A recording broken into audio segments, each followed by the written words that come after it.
What's up, everybody? How you doing? Welcome to the stream.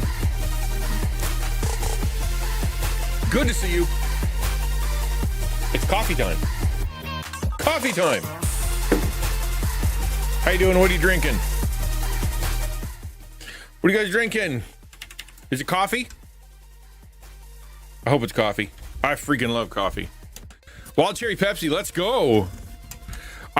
Cherry Coke is really good. Although I went to the dollar store the other day and I've seen it around. There was something called spiced Coke, and spiced Coke was something. Hey Matt, good to see you. Yeah, spiced Coke was a thing, and I don't know exactly what it is because I never tried it. Because every time I see it, it's evening, and if I buy Coke and I drink it in the evening, I'm not going to go to sleep till 4 a.m. So I never get it. So maybe it's good, but I like cherry Coke. I know that. Water, not been up long, but that's not how that works. What do you mean you haven't been up long to have coffee? I get up to have coffee. That's the point. You go from unconscious to coffee. No breaks in between. Rogue Energy, let's go. Stream Elements. You are the first person to enter the chat. Good job, Stream Elements. 2 times. So if you don't know what's happening right now, this is the first inaugural week of me being in partnership with Dragon Roast Coffee. Dragon Roast Coffee being it's so good. I was right. Remember yesterday I said I did pour over for the for Oathbreaker, and it was weak. Today I used a mocha pot, a million times better. If you don't know what a mocha pot is, it basically kind of like an espresso machine, but upside down, where it pushes the water through the, and then leaves you like a cake of coffee. It's really this was meant to be done with a bit more chutzpah, a bit more oomph. It's good. You can, I was drinking a bunch of cheap coffee before and all the rest of that stuff, and going through, cans and etc. And so you don't really get the oils, and you don't really get all the really good stuff, like going from grind straight into your cup. But man, it's nice to have a good cup of coffee. Golly. I wake up for coffee and coffee for me, and then more coffee, and then I wonder how many coffees can I have until I'm not allowed to have coffee anymore. Yep. Move to water for now. That's good. Maybe I can't do coffee after lunch. I have to get it in the morning, or there's no way.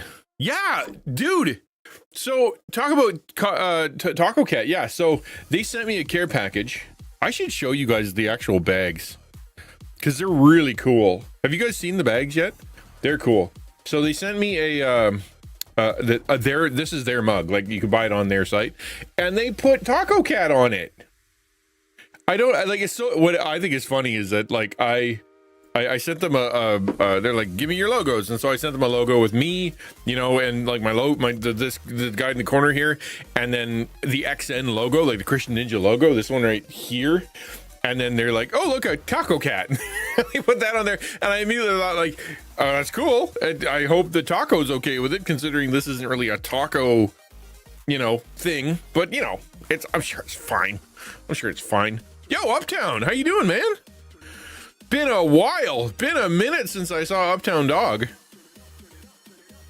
Can't crash you've never saw. It's right, exactly. There's no sleeping if the coffee never stops. Yeah, the coffee bags. Yeah, like the bags the coffee come in. The actual like the bags. They're really cool looking. I'm gonna text and see if I can get someone to bring them down for me. I'm gonna, maybe my boy will do it.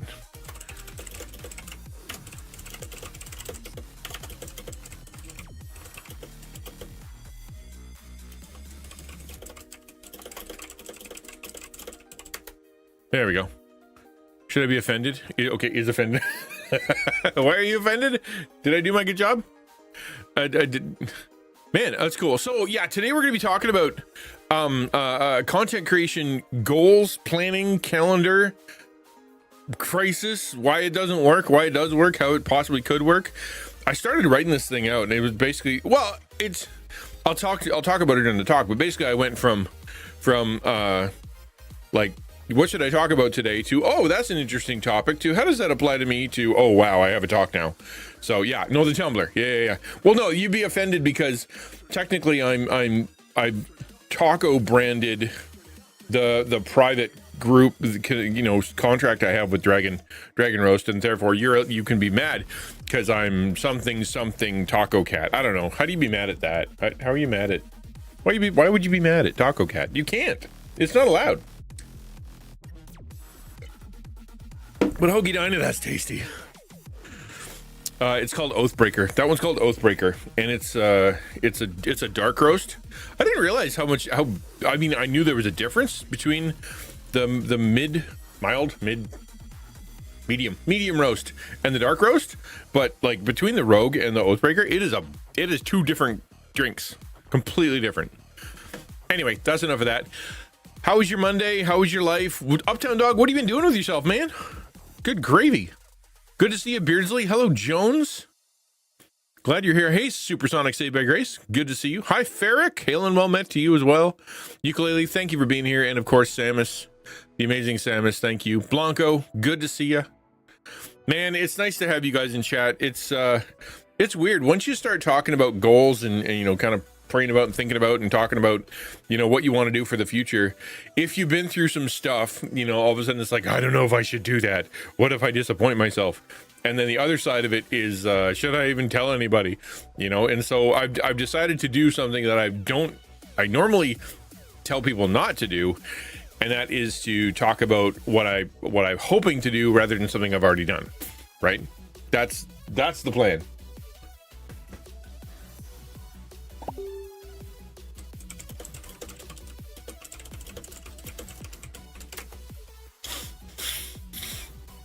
I'm actually awake for the... Hey, yo, Don! How you doing, man? I'm gonna make my font bigger here. Bah, bah, bah. There we go. All right. I want to jump into the talk. It could be here for a while. We may have to break this up because I managed to get... How many pages of notes do I have right now? A lot. 19. Thank you. 19. Okay. That went a little okay, hold on. What if it wasn't like that's like 10? Let's go with it's like 10 pages of notes, and that's not even counting the talk. It's not even paragraphs, it's just notes.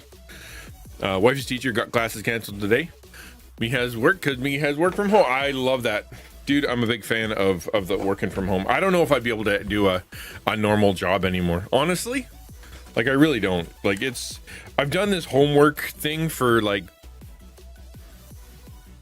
20 years. It's just, I haven't gone to an office in forever. Well, no, it's not true. I went to an office for the first church, and then for a half of the second one, so probably 15 years, give or take. All right, I'm gonna show you guys the bags just before we get kicked off here, because they're really cool looking. That's neat. The way that they put it together, they got the Rogue looking thing. They got the custom little guy on there. It's really good. This is Mexican. And then Necromancer. I haven't busted this one open yet. So Necromancer is another dark roast. I don't know how it's going to be different than the other one, but I'm looking forward to trying it. So that's pretty neat. And I know Rogue. It's so funny they sent me Rogue, considering how long I've been yammering about Rogue Energy. I think this thing gets funny.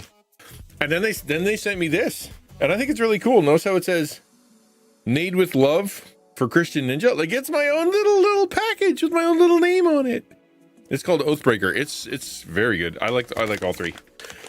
So I thought, yeah, I was talking to these guys, and they said something I thought was absolutely dead on, and that is they're offended by the idea that somebody would take crappy coffee and put a cool sticker on it. Right? They were hot under the collar because of that. And it makes sense, right? Remember button, please. I will try to remember button. Yeah, okay. And it makes sense. They are legitimately, they're no, we're gonna make good coffee and then put a cool sticker on it. I'm good. Yeah, that's good. So I'm excited. It's so neat to be part of to be partnering with a coffee company. It's kind of it literally is a dream come true for me. It's very cool, but I'm not going to go crazy with it. I forgot to start the giveaway. You guys want to do a giveaway? Let's do a giveaway. You guys want some free coffee? Let's do a free coffee. I'll start a giveaway, and then you guys can have free coffee. How about them apples? Loyalty giveaways. All right. Can I guess I have to write it again. Okay. Free. Hold on. $15 USD Dragon Roast Coffee gift card. Cool. There we go. There we go. Everyone gets their first ticket free. The tickets cost $0, but you're only allowed to have one of them. And then subscribers, if you're a subscriber, you get twice as much luck, twice as much chance of winning if you're a subscriber. So that's what we're going to be doing. And then 1, 2, 3, start. Ta-da! Exclamation point enter. Enter is the best one to do. Don't do exclamation point. Well, that one worked. Ticket one works too. But the exclamation point enter, exclamation point ticket. I don't have an exclamation point coffee yet. I should do that. Because otherwise, how are you going to get my link? Crying out loud. Yeah, I should do. I'm gonna make a note. No, I should do it right now. And the reason I'm doing it right now is because it's part of the thing. You know, it should have been done by now. And if I put it in this pile, like, look at this. I'm gonna show you something.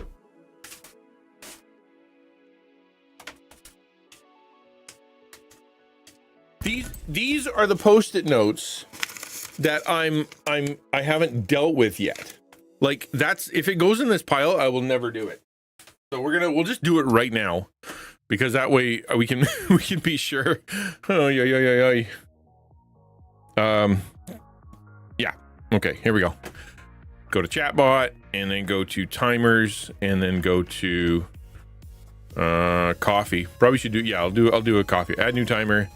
We'll call it coffee. Keyword. No. Title contains no. We're good. Stream contains no. Enter message. All right. I have a new partnership with Dragon Roast Coffee. Click here to enter. No, hit exclamation point enter. Exclamation point enter to win a gift card. Or we're gonna give you the link so that you guys can get 15% off.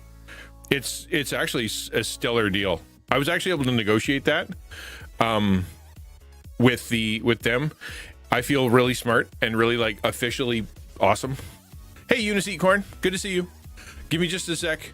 So, like, I had a chat with these guys, and I'm like, I want it to be special, and I want the kickoff to be special, and I want to be a special boy. I actually have a special boy clause in my in the contract, and I'm not even lying. It literally says it. If I'm a special boy and you treat me like a special boy, then I want to be a special boy. And they were like cool with that, and so I'm getting a deal that you guys don't get anywhere else. A Trogdor pop-up? Yeah, oh yeah, Trogdor. Let's go. Trogdor! There you go. Thank you for doing that, Samus. I'm just gonna quickly grab the link, because otherwise, what is the point? You need the link.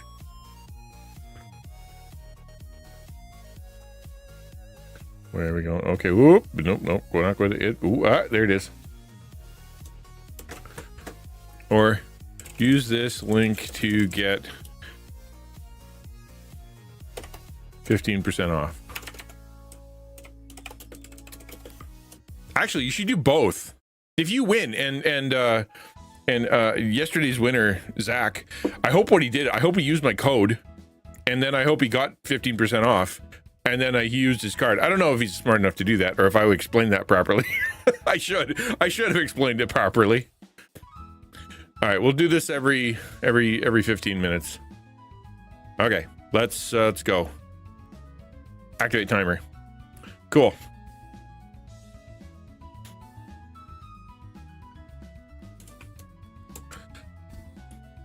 Hey, Pastor G, good to see you. Hey, E. Yo, Pastor Dustin. Yes, win some coffee.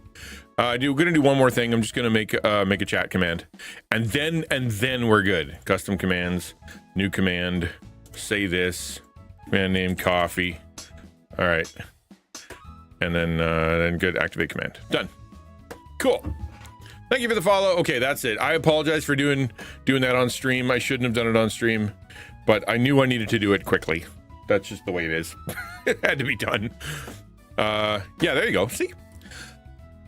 You win coffee. Okay, so if you don't know, I'm now partner with Dragon Rose Coffee, and if you !enter, you will enter into a gift card giveaway, and I'm going to be giving away a $15 US gift card to spend on their site, which is enough to get some coffee. It's enough to get some coffee, which is pretty exciting. I said to them, can I get a $10 gift card? Because that's kind of what I can afford to give away. And they're like, what if we give you two $15 cards? And that was awesome. They're awesome people who are awesome. It's nice it's only two guys, right? Like, I'm not connecting with this huge company. It's not like big faceless, nameless, or faceless group. It is literally two dudes, and they're awesome guys, and they have decaf. Yeah, you're right. Yo, thank you for the sub, Don. Appreciate that very much. Let's switch it out. We're gonna start the jazz. We'll head over to the talking screen. Sorry, dude, you can't have so many tickets. Nice try. Nice try. Game in the system.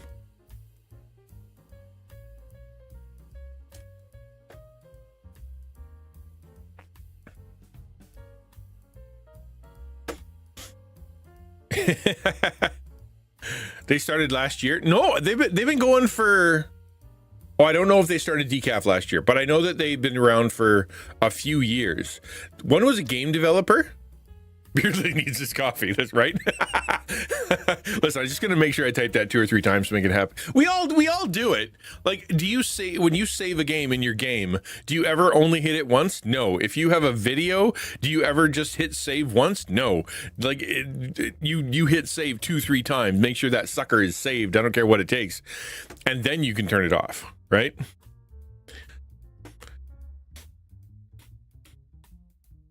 Yeah, so no, I was talking, one was a game, no, they were a software developer. I don't know if they're a game developer, but they worked for a software company. And the other one was an electronics dude. So they're both nerds, obviously, but they're like software nerds who get it. And then they were both into coffee, as 99% of computer dudes are. And then they're like, you know what? Let's just go make coffee. Let's go make coffee for us forever, and then make a living off of it. And I thought that's pretty cool. Okay, that's a little too big, so we're just gonna shrink that up. Yeah, I figured that was too wide. Okay, here we go. There we go. And then pew, pew. Much better.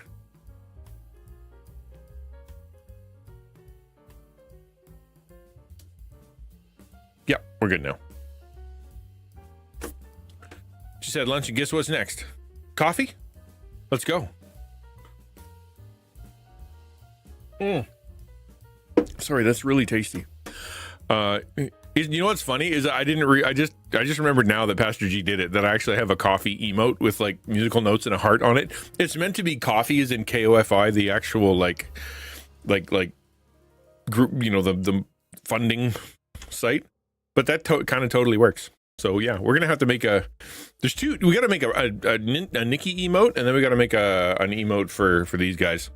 Like, I've been trying really hard, like, I mean extremely hard. I want to show you guys something. Like, it was making me mad yesterday because I was doing this. I was doing the overlays for the upcoming. On Thursday we're doing the D&D roleplay, the D&D campaign, right? And so I was trying to create. I'll show you the starting screen here. I'm trying to create a starting screen, right? And I wanted it to look good. And all I wanted was something that said stream starting, right? I just don't want something that says stream starting and just sits there. And do you think I could make the word stream starting happen? Like, let me show you how many attempts it took me. Like, this is obviously not working. That's not it. Coffee. I like coffee and chassis, coffee and chaos, right? This is the only one that worked. This one here, that didn't work. I don't need to have like it spinning around a coffee shop. That one is illegible. Plus it was blasting out, so I couldn't change that. And I'll just keep going. This is how many times I was up for 3 hours yesterday trying to make the word starting, because you have to wait in between all of them, right? And it wasn't working. Nothing worked, and I'm losing my mind. I settled on the one that I have here, like the it's okay. It's not great, right? It says stream starting. It is what it is. But so I'd like it to be better there, but you work with what you got. In the words of my daughter, she's like, you could do this, Dad. Like, you could literally do this on Canva. And I'm like, I could, but I want it to look cool, right? I want it to look special. I want it to be something. The best I thought I got was, where is it? Was it this one? I think it was this one. I thought that was kind of neat. Right? It's got the light side. It's got the dark side. No, you know what happened, dude? I ended up having, because of something that was happening that day, I ended up having to end stream early. Like, just so silly. I feel so silly.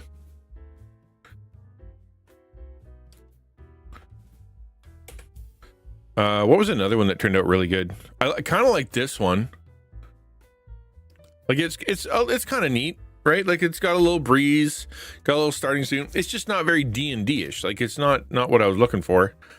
There's another really good one I think that I had. This one was all right, but it switches halfway, right? And it just repeats back and forth and back and forth. And I think that would be really annoying. So I have these impossibly high standards for this, just the word starting. And I was just up all night last night. It was really, really cool. I liked it. I thought it worked really well. You guys want to see what the overlays look like? I could show you. Here, let's do this. I'll do this. I'll hit F11. And then I'll go here. D&D players. Oh, that's a bummer.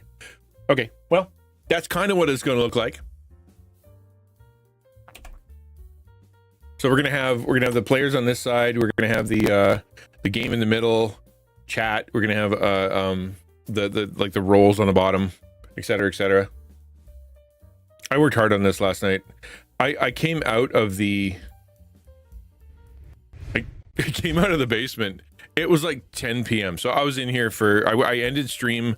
I went, had dinner, came back in here and was here for 4 more hours, or 3.5 more hours, and then I came upstairs, and I'm like, my kids kept kind of coming into the room being like, hey, what's going on?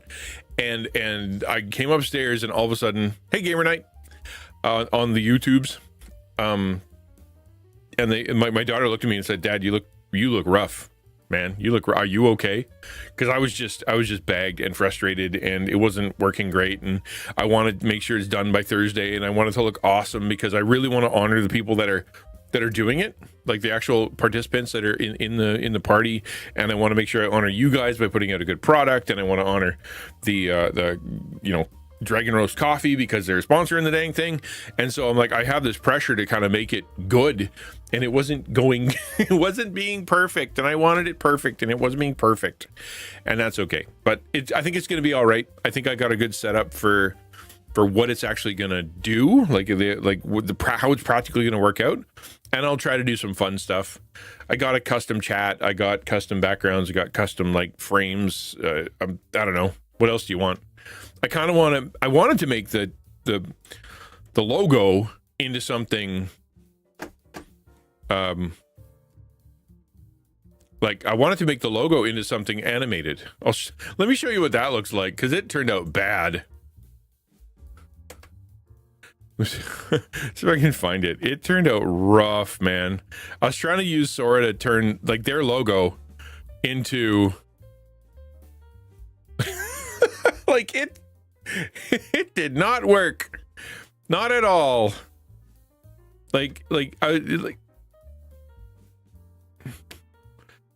Like, it doesn't paint them in a good light. You know what I mean? Like, it just makes them look insane.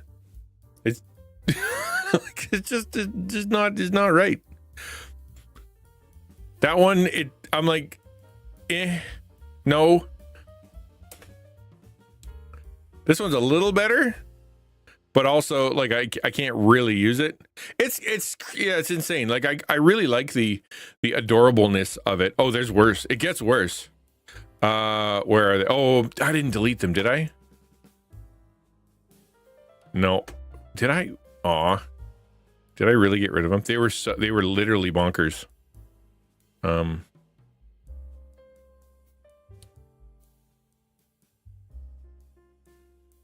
Yeah, they are.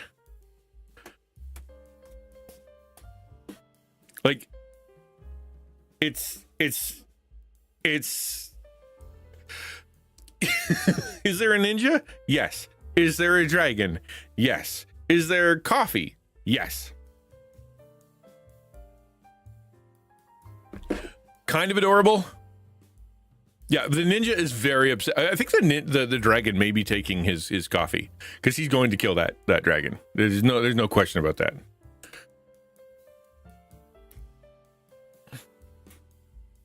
There's something a little uncanny about this dragon. Like I don't know quite what it is. The urge to buy coffee from them is strong, but I'm afraid how bad the shipping is. It was rough. So when I ordered it, Kit, they sent me the package for free. Okay. And they're like, here, have coffee. 3, so few bags of coffee and a mug. Cool. Showed up to my door and they paid for shipping. They paid for the coffee. It came to my door and UPS wanted $60 more just to deliver it. Right? Insane. Purely insane. And I don't know why. And they didn't know why either. It didn't make any sense to them either because it usually doesn't happen. It could be Canada Post or whatever, right? And so I'm like, man, so we're gonna figure it out. I texted them and they're like, yeah, we'll figure that out. But yeah, crazy. Yeah, it's kind of eerie, right? Like it's not good. Is what I'm saying. It's not good. And I like this one. I thought that was pretty cool, but I'm not a young Asian man, so I thought maybe that wasn't the best idea. Like I said, I have crazy high standards for what I want to do. Here's Naruto meets Dragon Ball Z meets coffee.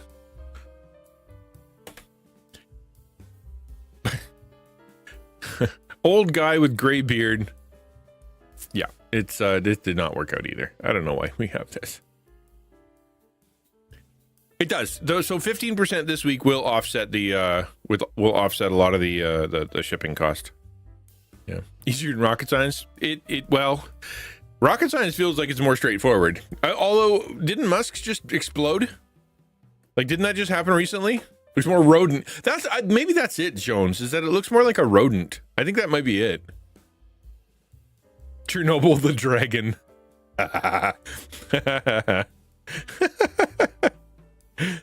Chernobyl the dragon. That's terrible. His name is Chernobyl. He's a distant cousin of the Dragon Roast Coffee Dragon. We don't talk about him. He's from a different place.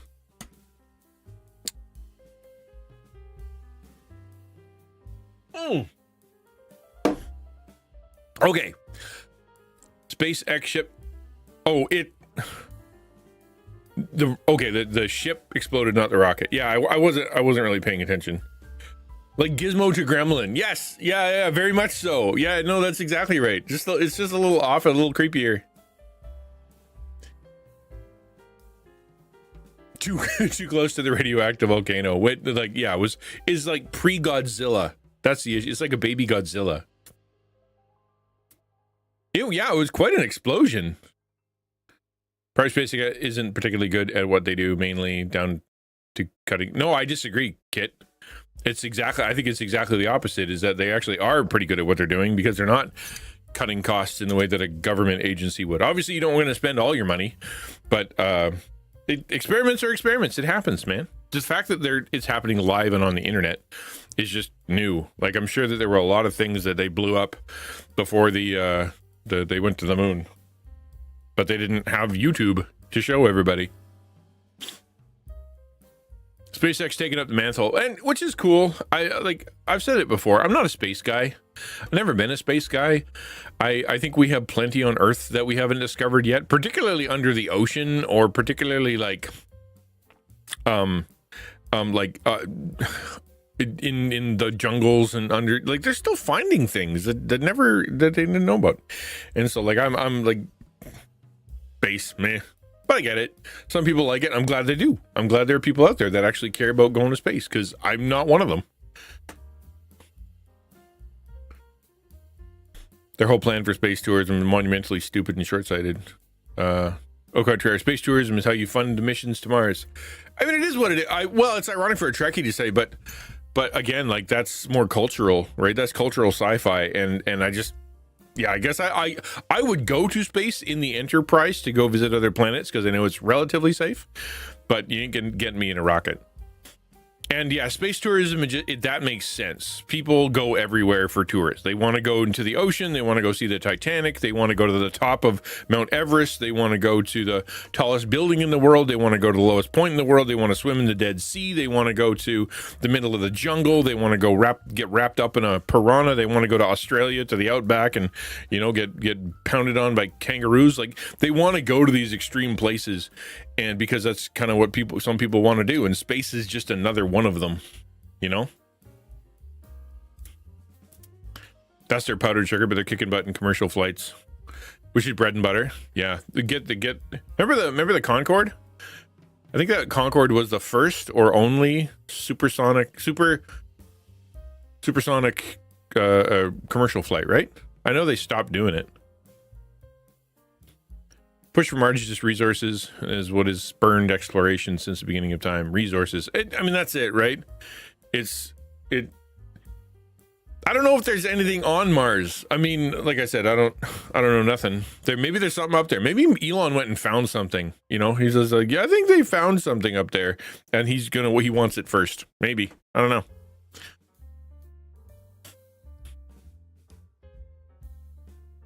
Should be funded like anything else scientific, not by selling unique experience. That's how everything is, man. If you're gonna do something that crazy, it's gonna cost a bunch of money. There's red dirt, lots of red dirt. Yeah, and the occasional ice crystal, apparently. But that's it. It just costs money to go there, and they're gonna. Who else? If you can afford it, you can go. Maybe Elon is from Mars. He's just trying to go home. Yeah, this is an ET builds his own spacecraft situation. It could be. Could be. Red dirt isn't earthy. It's completely different red dirt.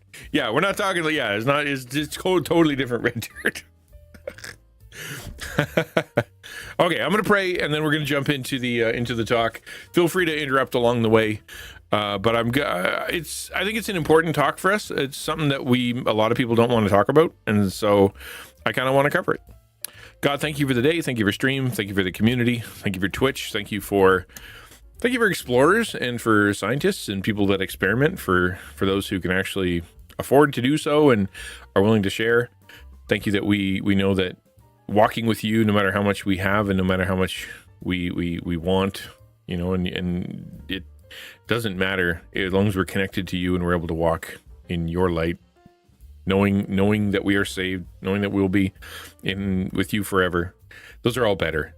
But in the meantime, you've given us this world to explore and to conquer and to discover and to subdue. Thank you for that. It's awesome to be in this world. Difficult sometimes, but thank you for community and for church and for people that we can connect to. This is an amazing gift. I pray that as I go to the talk, that it would be helpful and meaningful and useful. Amen. Well, it takes money to make money, and also who do you want to pay for it, Kit? Right? Who do you want to pay for the $1 billion to go there? Do you want the government to? Like, you personally want your taxes to be used? I don't. I'd rather the rich people go off and make their little rocket ships and then give me health care. The main reason it's short-sighted is because the more space tourism they do, the harder and riskier the future endeavors are. Well, yes, some parts of SpaceX rockets are reused. Not all of them do. Some parts get left in orbit, making any future launches more dangerous. They're figuring that out. They're figuring out space garbage. There's way more space garbage up there than you'd think. Thousands and thousands and thousands of pieces moving at thousands of miles an hour. Like just bullets spinning around the Earth. Yeah, and I honestly, there's so many better things to spend your tax dollars on that aren't going to space. No, I don't think it'll be a podcast this time. It could be something, but I don't think so this time. Yeah, I'm gonna hit the talk start button and turn down a little bit. Okay, here we go. So today, what I want to talk about is planning with purpose, right? Like I'm calling it the lazy river approach to content creation, but it's kind of more for me when it comes to the lazy river thing, but I'll explain that later. But I think one of the things that happens in January, or one of the things that happens as you look out into the world right now and you start seeing all the things that are happening on Twitch and on YouTube and with TikTok and just the craziness, if you're a content creator, you're starting to ask yourself, okay, what does this mean to me? What am I supposed to change, and what am I supposed to do, and what are my goals? I do a class called the taco training, where we take Christian content creators through 8 weeks of what is your vision, and what do you want, and who do you want your audience to be, and what do you feel that God is calling you to communicate, and what's your availability, and what are your gifts and your talents, and what are the people that you're trying to serve need. Like, we talk about all that kind of stuff. And even all the way through that, you get to the end, even if you have a great vision of this is who I want to serve, and this is how I want to do it, and this is what my content should be, and this is what my schedule should be, and whatnot. The idea of how am I actually going to pull this off, it becomes pretty overwhelming. And then if you've started creating, then what ends up happening is you start creating, and then everything gets difficult. Like, you set aside 2 hours to edit the video, it takes 4. You set aside a day to stream and you get sick. You set aside a week to do some project and it ends up taking 2, or you can't get started, or you lose motivation, or you get a mental health crisis or life or something, right? And you start to wonder, is it even possible to do this thing on a consistent basis, to be excellent, to be good at it? And then as you do, if you're a small creator, it can get really, really frustrating that you pour your heart and soul into something, it goes out there and nobody sees it. Or there's an ironic part to it, and this has happened to me, where you put 0 effort into something. It's just that you thought it was silly, and then it gets 10 times the views that you ever would have thought it deserved, more than the one that you actually did put a bunch of work into. And you're like, how does this work? Is it just what is an algorithm, and what is the point, and it's so frustrating. If I put all the work in and it doesn't work, then what was the point? And it can get really discouraging. Me personally, I know that I felt a sense of discouragement when I started streaming 4 years ago. I came at it as hard as I possibly could. I went from I've never streamed and made content before, like as in like full time, like to full time. I did blogs, I did podcasts, I did videos, I did all that stuff before I had websites and things like that. But that was all for my job when I was a full-time pastor. But when I went into content creation, it was like 0 to 100. And so I didn't know what to do. So I just decided I was going to learn a ton, and I was going to try really hard. And I was working 16-hour days, 7 days a week for months on end, just trying to launch the thing, to try to get myself to a place where I kind of understood what was going on, and then created the product that I kind of wanted to create. And even along the way, as I did that, I'd be like, this is good. And then 2 weeks later, I'm like, that was terrible, and try to do it again and learn more and watch another video and read another thing and see another blog, and then wonder, am I even on the right place? And should I do TikToks, and should I do shorts, and and it just kind of, you'll lose your marbles, right? At least I was losing mine. God got a hold of my heart, and he kind of went, you know what? I want you to take a break. You need to stop at times, and you need to take breaks on Sunday, because, that's important. It's not just important, it's in my moral law, right next to don't lie, don't cheat, and don't murder. You're supposed to go take a break. And so I took Sundays off, but I was still working, so many hours a day, all from Monday to Saturday. And then as I started to push forward and get further into it, I got more and more and more and more tired. And if you go back through my content, even about a year and a half ago, I'm exhausted. I'm really, really tired, because I started up the channel, and I started up Taco, and I started up different, started writing the book and the class, and like I just had all these things that I wanted to do, and they were all good. I thought they were all really good, and I thought they were helpful, but I was like pushing, and eventually it was no fun. It wasn't much. I think it was being effective, but not nearly as effective as I wanted to be. I was like basically trying to pull content creation uphill. I was trying to force it to happen. And then about 6-8 months ago, I was been praying about what I'm supposed to do and where I'm supposed to go and what's going on here. And it was, God kind of gave me this picture in my mind. I was taking a class about how to listen to God and how to connect with him. And I was taking time to meditate in between. And God gave me this picture of a lazy river. And I'll give you the quick illustration. And it basically was, I'm the river, right? And there's a log in the river. That log is representing my mission or the thing I want to do. I want to get the log from here to there. I want it to be useful. I want it to be something that is purposeful, and I'm the one carrying it along. And there was the picture was suddenly there was a little girl who fell into the water in the fast river where I was moving really fast, working really hard, trying to push everything, really, really go. That log came by and smacked into her, and it hurt her. Right. And then the other vision was of a slow moving river where the log was moving slower. But when she fell in, she was able to climb onto the log, and it actually helped.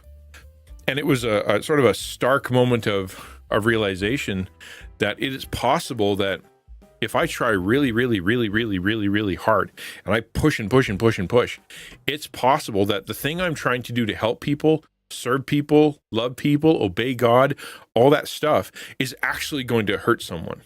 I'll run them over, or I'll forget them, or I'll make promises that I don't keep, or they'll reach a community and I'll say, come on in, and I'll have way too much going on, or I'll get resentful, or like a million other things where my intention was to help. My intention is to serve. My intention is to let content creators and all the lost and lonely online kind of find that place of love and be their pastor and be their helper, be their friend. And it actually ends up hurting them more. And that was really convicting. And so I started pulling back, and I'm like, God, if you want me to be lazy river, I don't know what that looks like. I really don't know what that looks like. It's so counterintuitive to how I operate, because I'm all in until my body gives up. I'm all in until I get a mental health crisis. I'm all in until I lose my marbles. And then I try to recover and then, keep going. And it ends up, being not good for me, not good for my family, not good for anything.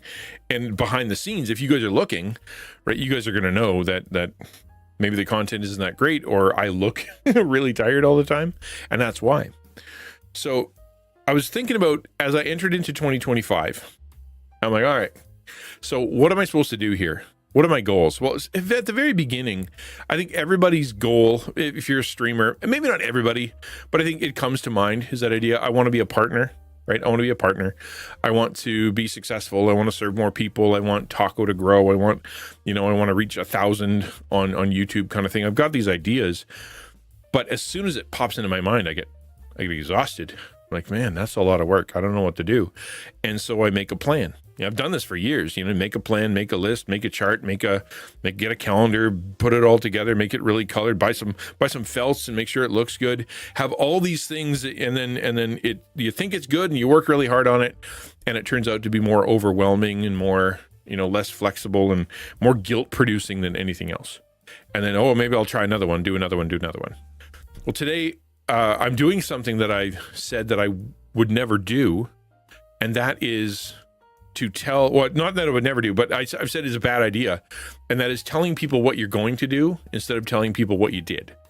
Right. So I believe strongly that instead of telling people just what you're going to do, and then failing and feeling bad, that you should do it for a while and then tell people what you've been doing, because then you'll feel like a success. You'll feel like you actually have done it, and you won't embarrass yourself. But what I'm going to do now is based on experience and based on life and based on all the things I've been through and based on hopefully a little bit of wisdom and conversation and some help from ChatGPT, to give a bit of an understanding of my process when it comes to planning, what I'm thinking about for 2025, why I'm thinking that way, and where I intend to go. This isn't just going to be me showing you my calendar. It's going to be a lot of philosophical stuff and thinking through why I do what I do and where I'm going. Maybe it doesn't work for you. Maybe it's not perfect for you, but maybe it'll get your conversation in your head moving so that maybe part of it will be helpful. Like I said before, I've got like 19 pages of notes here, so we may have to break this up into a couple talks, but I think it's going to be something that could be helpful to some folks. Gamer Knight says, I read a devotional on rest the other day that mentioned how man's first full day was a day of rest. And that's where we started out. Really changed my perspective. Oh, that's true. Day 6, humans, day 7, rest. That's a very good point. Built for rest. Yeah, that's kind of interesting. All right, let's talk about why planning matters. The planning is a tool for clarity, mental health, and spiritual alignment. It's not just a checklist. It's a way to give honor to God and steward our opportunities that he's given us. I believe that's true. Okay. That planning is important, that having a plan and having a to-do list, having a checklist.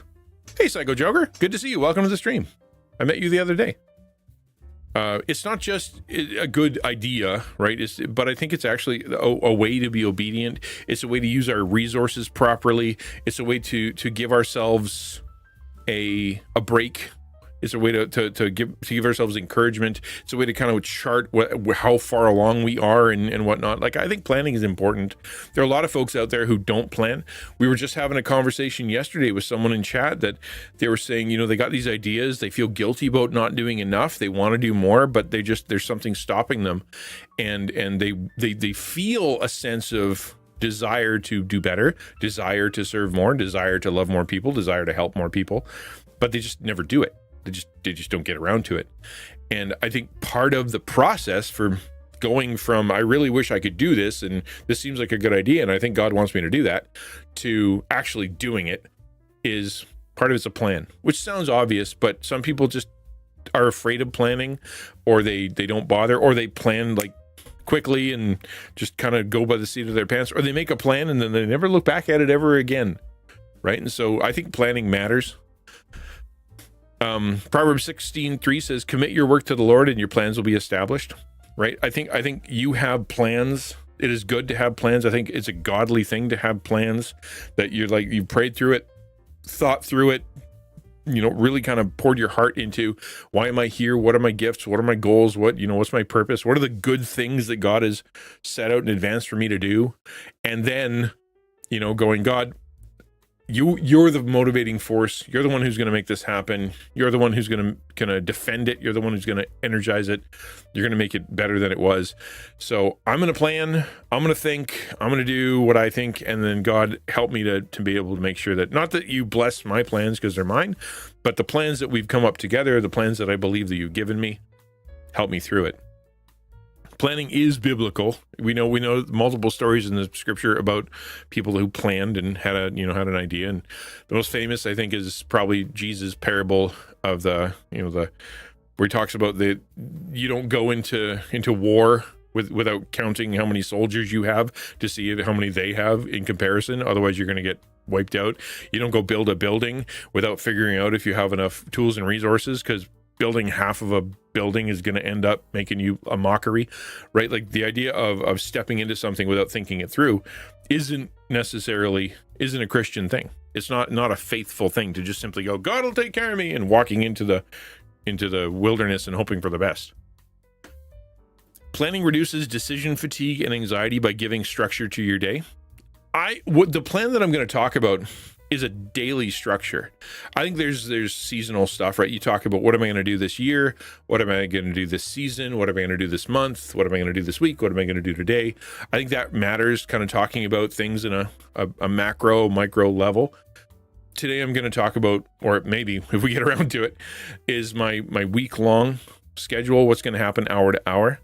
And that allows me to reduce what's called decision fatigue. In other words, what am I going to do? What am I supposed to be doing right now? I have 2 hours in front of me and I don't know what to do with it. I don't know if you've ever experienced that. I know some of you have, because we've talked about this before, is that you've got like a to-do list pile. And believe me, I've got a to-do list pile like you wouldn't believe. Like, it is insane And I sit down in front of the computer and I've got an hour, 2 hours to myself. And I start thinking, what am I going to do? What should I do? And part of me is like, well, you got to fix this. You got to, clean this. You should probably send a message to this person. Have you checked your email? What's going on Discord? Maybe you should try, playing a game. You're supposed to keep up with that kind of thing. What are you supposed, you're supposed to contact this, and it just like, I don't know what to do with myself. And there's a pile right here. I could just pick one up and do it. But because I haven't kind of made a plan for that 2 hours, it ends up being paralyzed, because all day long and all week long I've been making decisions and knowing what to do and doing stuff, and now that I've got this space, I don't know what to do with myself. Having a plan helps. It reduces anxiety, because at least that way, this is for me anyway, I get this idea that I need to, let's say, produce shorts. I need to produce shorts. It's a key to everything. You got to do it, because if you're going to grow on TikTok, you need shorts. If you're going to grow on YouTube, you need shorts. If you don't do it, you need shorts. And when am I going to do it? It stays in the back of my mind all the time. Oh, should I be working on shorts right now? Maybe I should be doing that.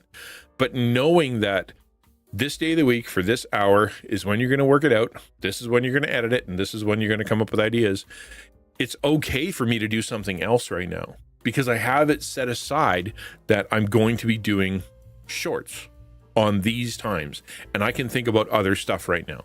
What about pants? We don't talk about pants on this channel. I'm against them, morally and practically, and I just hate pants. Spiritually, planning reflects God's order. Creation itself followed a plan. We just talked about that a little bit. The idea that we were created on the sixth day and God rested on the seventh day, and throughout the creation, he had, he created the environment. He's separating light and darkness, and separating earth and water, and separating the plants and and the air from, and then he filled them, right? Like here's the moon and the sun, and here's, and like he filled them up, and fish, and then so there was a plan for us. It's a good thing, right? It reflects God. Planning isn't about control. It's about creating space for faith to intersect with action. I think this is a really good one. One of the arguments that people have is that a plan shows lack of faith. We're right at the beginning, Psycho. So we're right at the beginning. So buckle up. Planning isn't about control. A lot of people struggle with the idea that as a Christian, I shouldn't plan. They talk about James. How can it's presumptuous to think that you would know the future. You don't know what's going to happen tomorrow. You are but like grass. You don't know what's going to happen an hour from now. It's faithless to think that you can understand what's going to happen in an hour. And to be fair, it's true. We don't. I could get hit by a meteor. It doesn't matter. That doesn't mean you shouldn't plan. It just means that as you plan, you recognize that God has a bigger plan, and God is enacting, and that your plans need to be flexible within his will. But it's not faithless to plan. Pastor G says, I felt that pressure. Even using multiple apps, it takes time and effort to make it right. I put them off for that reason. I've never personally saw enough value in them, so they are when I feel like it. And I've felt the same way. Like I have a Google Calendar, and I've got my Post-it notes, and I've got a poster that has my calendar on it, and I've got all these things, and none of them are enough to make me do it.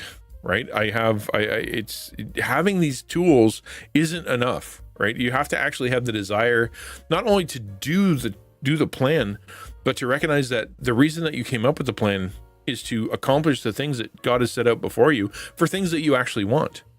I think another issue that people have is that they plan what they think they should do. They plan what they think would be a good idea. They plan what they wish they could do, right?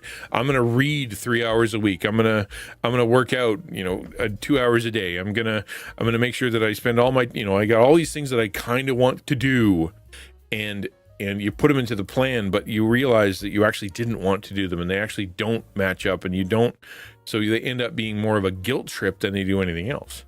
I'm not saying don't plan to do important stuff, but I'm saying if your plan doesn't reflect you, your priorities, and what you want from life, you're never going to follow it. Crash Dash says, Proverbs talked about the prudent, the discerning, the diligent. Yeah, exactly. We'll see abundance. Exactly. My personal struggle, balancing the creative chaos of content creation with the need for intentionality. Content creation is not easy when it comes to having a plan. For example, I feel like I'm always chasing whatever the next game is. Like I'm a variety streamer, and so for me, there is gaming in my stream, and I'm like, I don't know what to do. I go look at like Miss P, and she's playing a game, and I'm like, what? Where did that come from? You know, and then she, her viewership goes up because she's playing the right game at the right time, or she comes back around. I started playing Once Human the other day, and I'm like, I thought that died. Why are you doing that now? And she's got a purpose behind it. Like I struggle with that. I have this chaos of I don't know what I'm gonna do. I don't know what I'm supposed to happen, and then maybe I got a good idea and I'm going to go chase that down. And it just feels like there's chaos within the creative structure.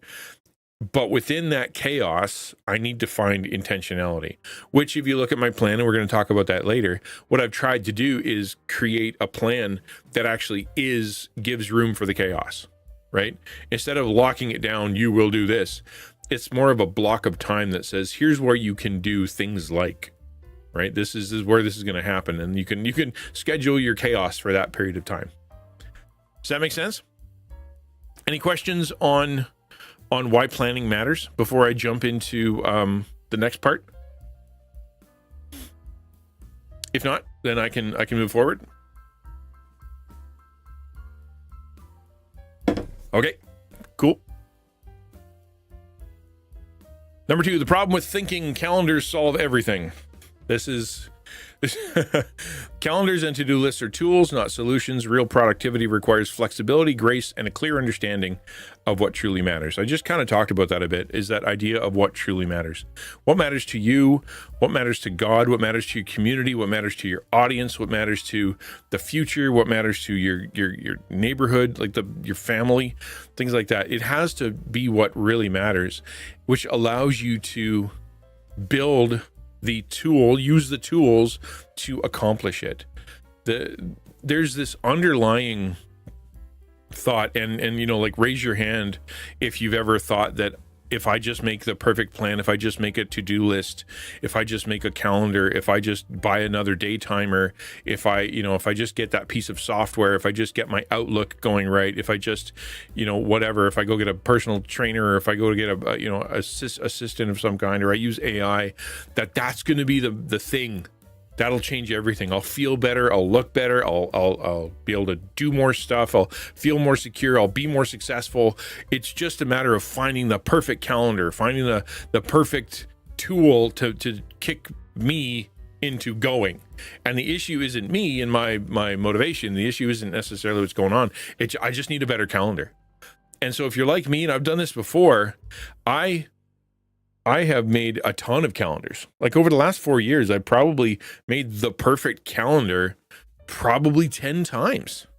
Literally, probably 10 times that I'm like, this is it. This is the calendar. I'm going to do it. And then it ends up falling by the wayside. The perfect plan is the basis of tons of sales pitches. Yeah, exactly. This will solve all your problems. And so you're selling to yourself, right? You're selling to yourself what you're going to do and why it's going to change everything. And the truth is, it doesn't.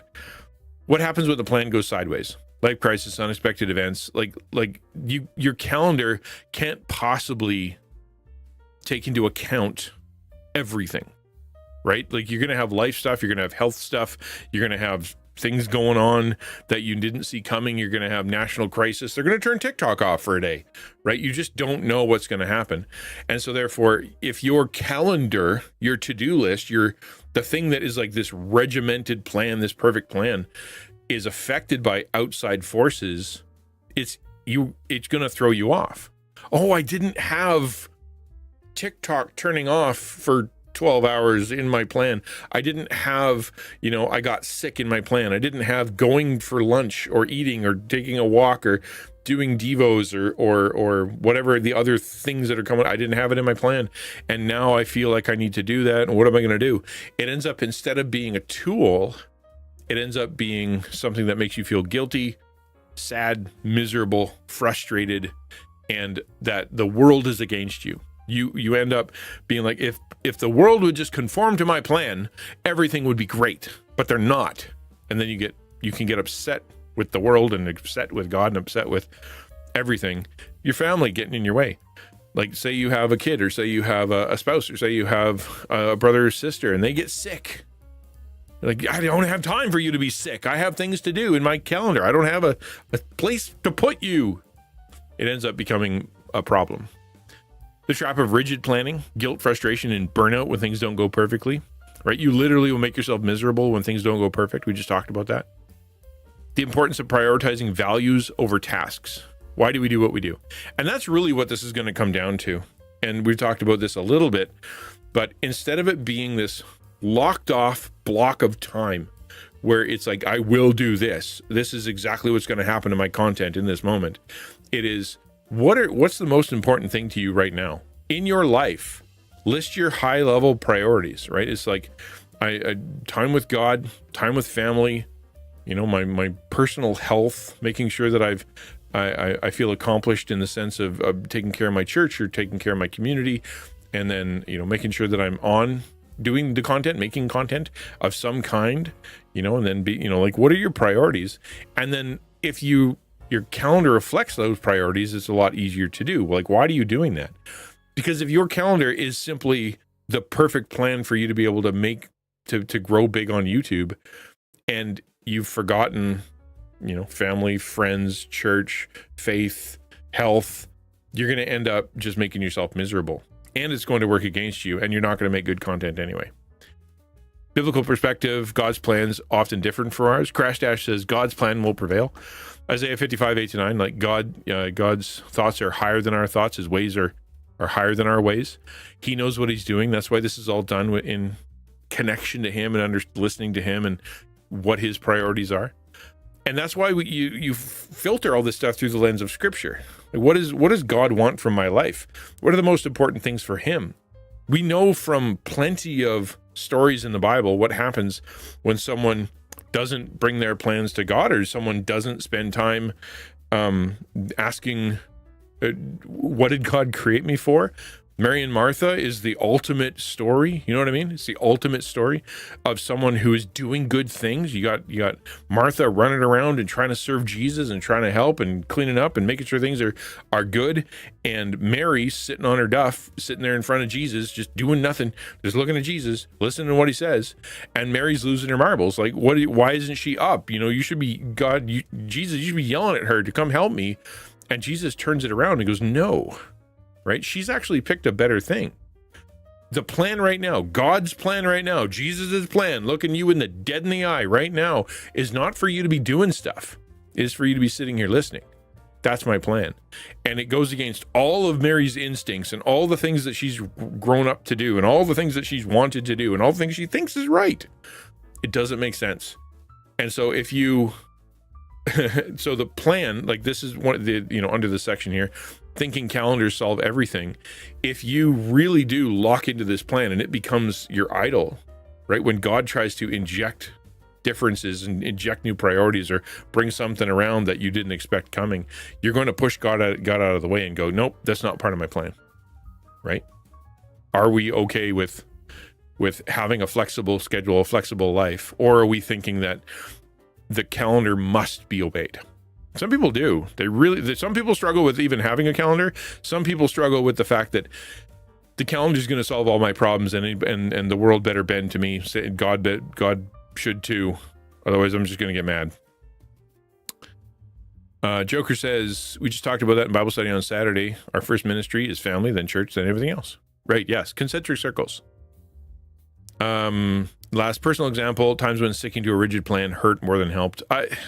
I've had this many times, like I'm sure you have too, where it's I'm gonna work for me it was like 9 a.m. till 6 p.m. and I didn't put eating or breaks, right? So I just wouldn't eat, and I wouldn't take a break, and I wouldn't pause, and I would just go. And eventually my body just wasn't happy with that. Believe it or not, my body wasn't happy with that. There were times in my past, like I would be so regimented and so this is what I have to do today. Like I wouldn't even go to the bathroom. I just start writing first thing in the morning, and I would just keep writing. Hit flow, stay there, and like I would just be locked in because that was the day. That was the day that needed to happen. That was it. And it ended up hurting my body and hurting my encouragement, making a worse product. It just, that regimented plan made things worse when I thought it was going to make it better. Yeah. Crash Dash says, I used to struggle with the concept of free will until I realized if God has something planned, it'll happen, good or bad. It's true. Yeah, that's exactly it. And we need to recognize that within our own plans, is that God's plans could throw them off. Before I move forward, we're going to do another section here. Any comments or anything about calendars and the philosophy behind having a plan, the importance of it, but not worshiping that plan and not having that plan run you? Any more comments on that before I move forward? Because I got something encouraging to say about content that I think you guys might appreciate.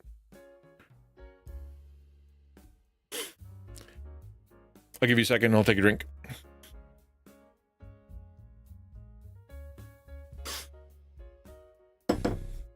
Okay, moving on. So how did I come up with this plan? I'm not going to tell you what the calendar is till later. Yeah, more than one day at a time. And sometimes you're not in a place where you can plan for more than a day at a time, because that's not where you're at. It's not about coming up with this perfect plan for the rest of your life. Maybe, well, and that's it, right? Not second by second. Exactly. It's more along the lines of today I will, and, I'm hoping that if, I'm going to put something in my mind that we're going to be making a structure to live by. No longer will I live structureless. So how did I come up with this? So I wanted to share a little bit of research about the plan I came up with and why it's okay. So the plan that I came up isn't random. It's rooted in research, trends, and a desire to grow in alignment with my unique mission and audience. So I didn't go and get someone else's plan. I didn't go and look into what do the most successful creators do when it comes to week. I didn't go look at, a week in the life of, or my way, what do they call it? My routine. I didn't look at any of that kind of stuff. I sat down and I asked what I know is the right questions. And that is, why am I here? What does God want from me? What am I good at?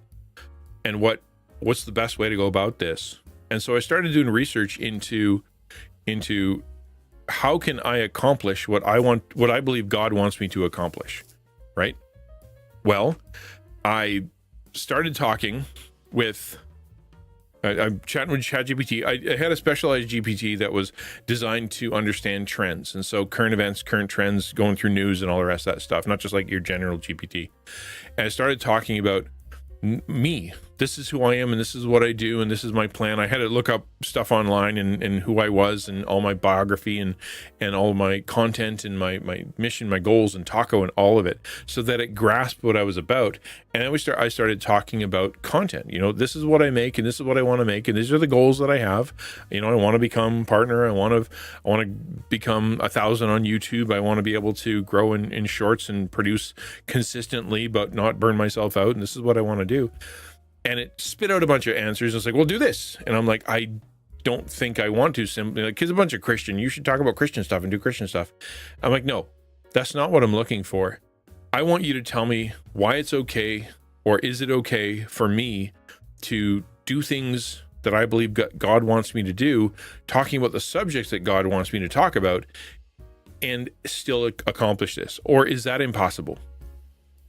And it did research. It started looking through a bunch of papers and a bunch of blogs and a bunch of other articles about why small creators are thriving, and how the changing of the algorithms and changing how the emphasis of YouTube and of TikTok and of different, big social media platforms is actually working in favor of small creators. But here's what you need to know, XtianNinja, here's the thing you need to know, is that the plan that you were doing was too broad. It was, here's how you need to nail that down so that it makes more sense and you're actually working with the system.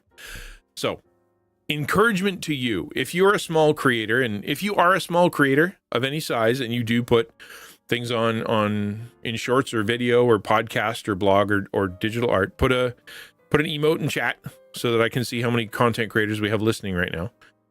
And then I'm going to give you some encouragement, some really good news about your content, because I learned some stuff that I thought was really, really exciting for us.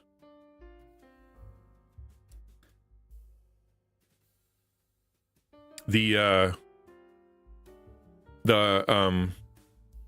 engagement over followers. Okay, so here's a few things. Engagement over followers. Platforms like TikTok, YouTube Shorts, and Instagram Reels prioritize engagement over audience size. That's the first thing I want you to know about this new kind of world of content creation. Before, it was, like a lot of, how can I get watch time? How can I, do the upfront thing? How can I make sure that, you do all the tricks and you do all these things like YouTube wants it to be 10 minutes or more. YouTube wants it to be 10 minutes or less. YouTube needs it to be, the first 15 minutes to be this, and the shorts need to have all that tricks of the trade stuff, which some of it's true, some of it's helpful. But the truth is that what they want is engagement. It's not merely they want people to look at it, flip past it, think it's cool, flip past it, think it's cool, flip past it, watch the whole thing. What they want is for people, the audience of that creator, to be reacting, to be liking, to be sharing, to be commenting, to be sending perfect thumbnails, exactly, those kind of things, which is not necessary or not as necessary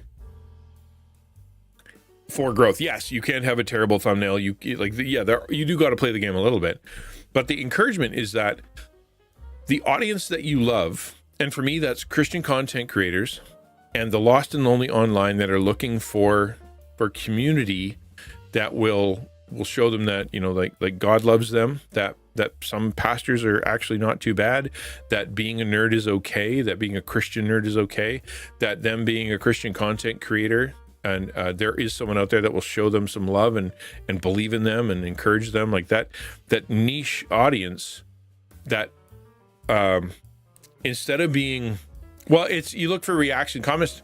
That is the most important thing, is that you're trying to, regardless of your audience size, the most important thing you can do is you want it to be meaningful to your audience so that they react.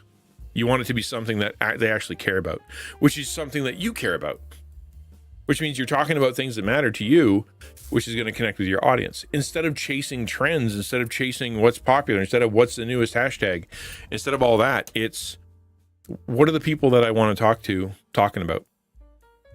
A small but engaged community can outperform massive but passive audiences, right? Maybe you've noticed lately that you're starting to get recommended to a lot of creators in the sort of the 20K range, right? Not a million, not a billion, not a, whatever, or even ones that are in the 2, 3, 4,000 follower and sub range.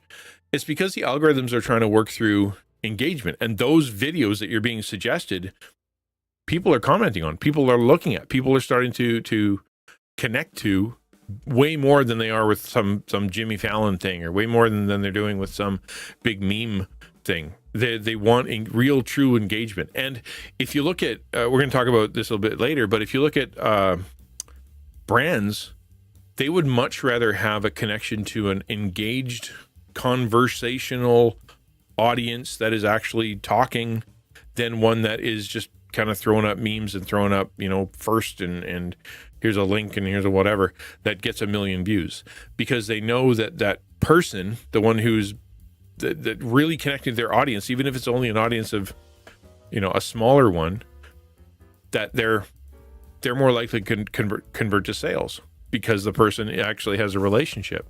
It's a big deal. And it's very encouraging to me that if you pour your heart into what do I care about and what do the people I care about, that it actually can work, and that the algorithm, your big enemy called the algorithm, is actually going to work for you.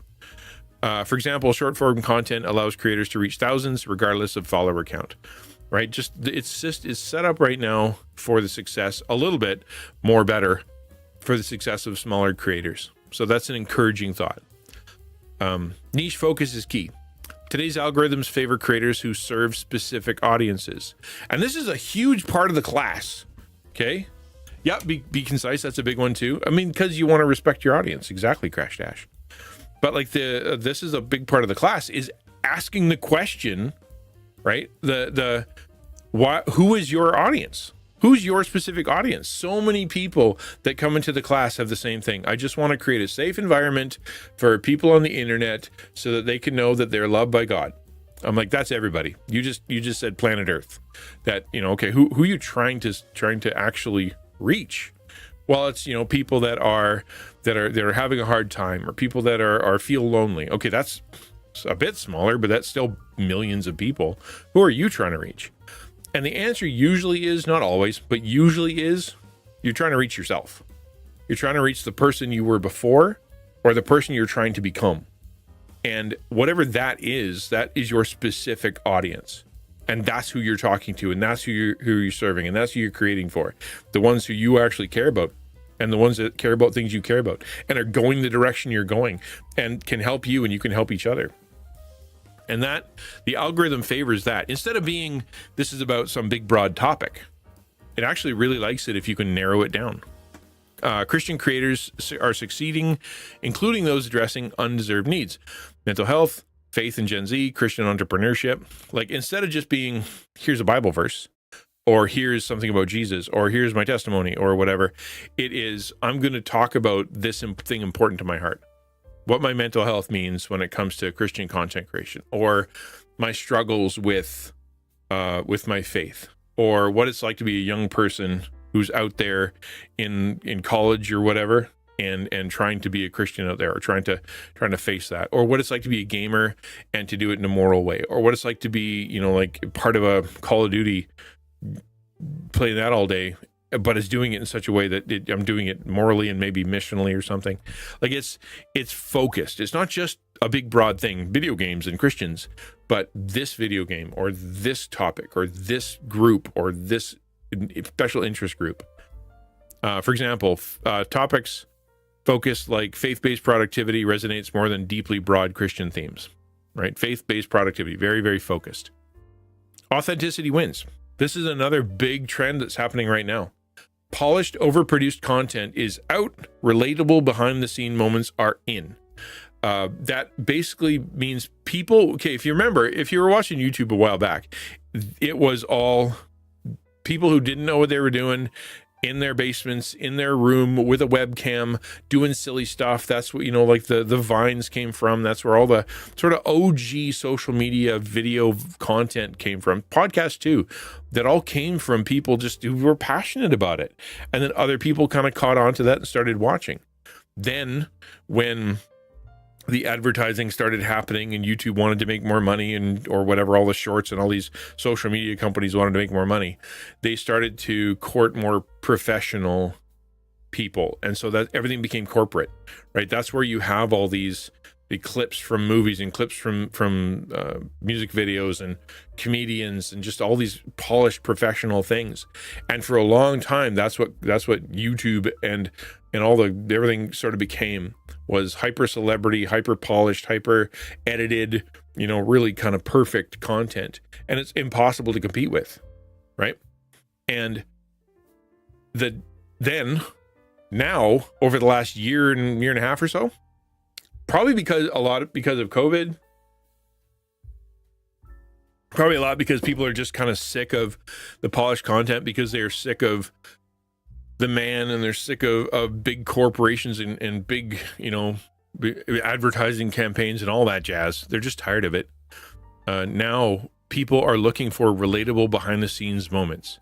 There's one dude that's online now, and this is an illustration from about 6 months ago, but he basically just kind of shows himself working out and shows what he does during the day.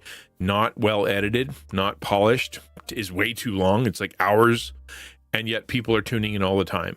And the reason is because it is authentic, and because it shows their personality, and shows their struggles, and shows their humor. It's not just about the content or the editing or the polish. It has to do with the personal. That's a huge win for you if you're a small creator, because that allows you to say, okay, well, I don't have to be perfect. I just have to be me, which I know you've been told 1,000 times. But this is kind of permission from the algorithm, permission from the bigwigs, permission from the zeitgeist, the culture, to be able to say, we prefer it if you were a little less polished, a little more you, right? A little less fake. Which is why I think probably a lot of you Christian content creators who are trying to go viral, trying to make content, are struggling and not growing. It's because as soon as they look at you, they see someone who's trying to fit a formula or to create something and polished and trying to do it as edited and try as good as possible and facing it into the camera. And this is what, you want to say a thing and be inspirational. I'm going to try to figure out an inspirational thing. Instead, just kind of sharing your heart and sharing who you are and sharing what's going on the first take, right? On the just kind of where your heart's at. And maybe if it's miserable, take another one, but you know what I mean? Like, it's not about that perfection. And if you're trying to seek that, you're actually repelling the audience that you're trying to create. Alexa says, I posted a 2-hour video on YouTube. The average view is 22 minutes for 2.7 thousand views. Feel so blessed and happy people can enjoy and appreciate like me. Yeah, that's great. What's the video about, Alexa? Like, what's the actual content? No, I wasn't talking to you. Shut up. Chrono said, I've tried scripted content and I just can't do it. I have to do more off the cuff recordings. I feel, super restricted. I think, like I said, it's a great example of what we're talking about today. And that is having a plan, having a calendar, having a list, having a thing, being able to have kind of a set out idea, but within that plan, have some flexibility, have some openness, recognize that you got space for God, space for family, space for self, space for creativity, space for weird stuff to happen.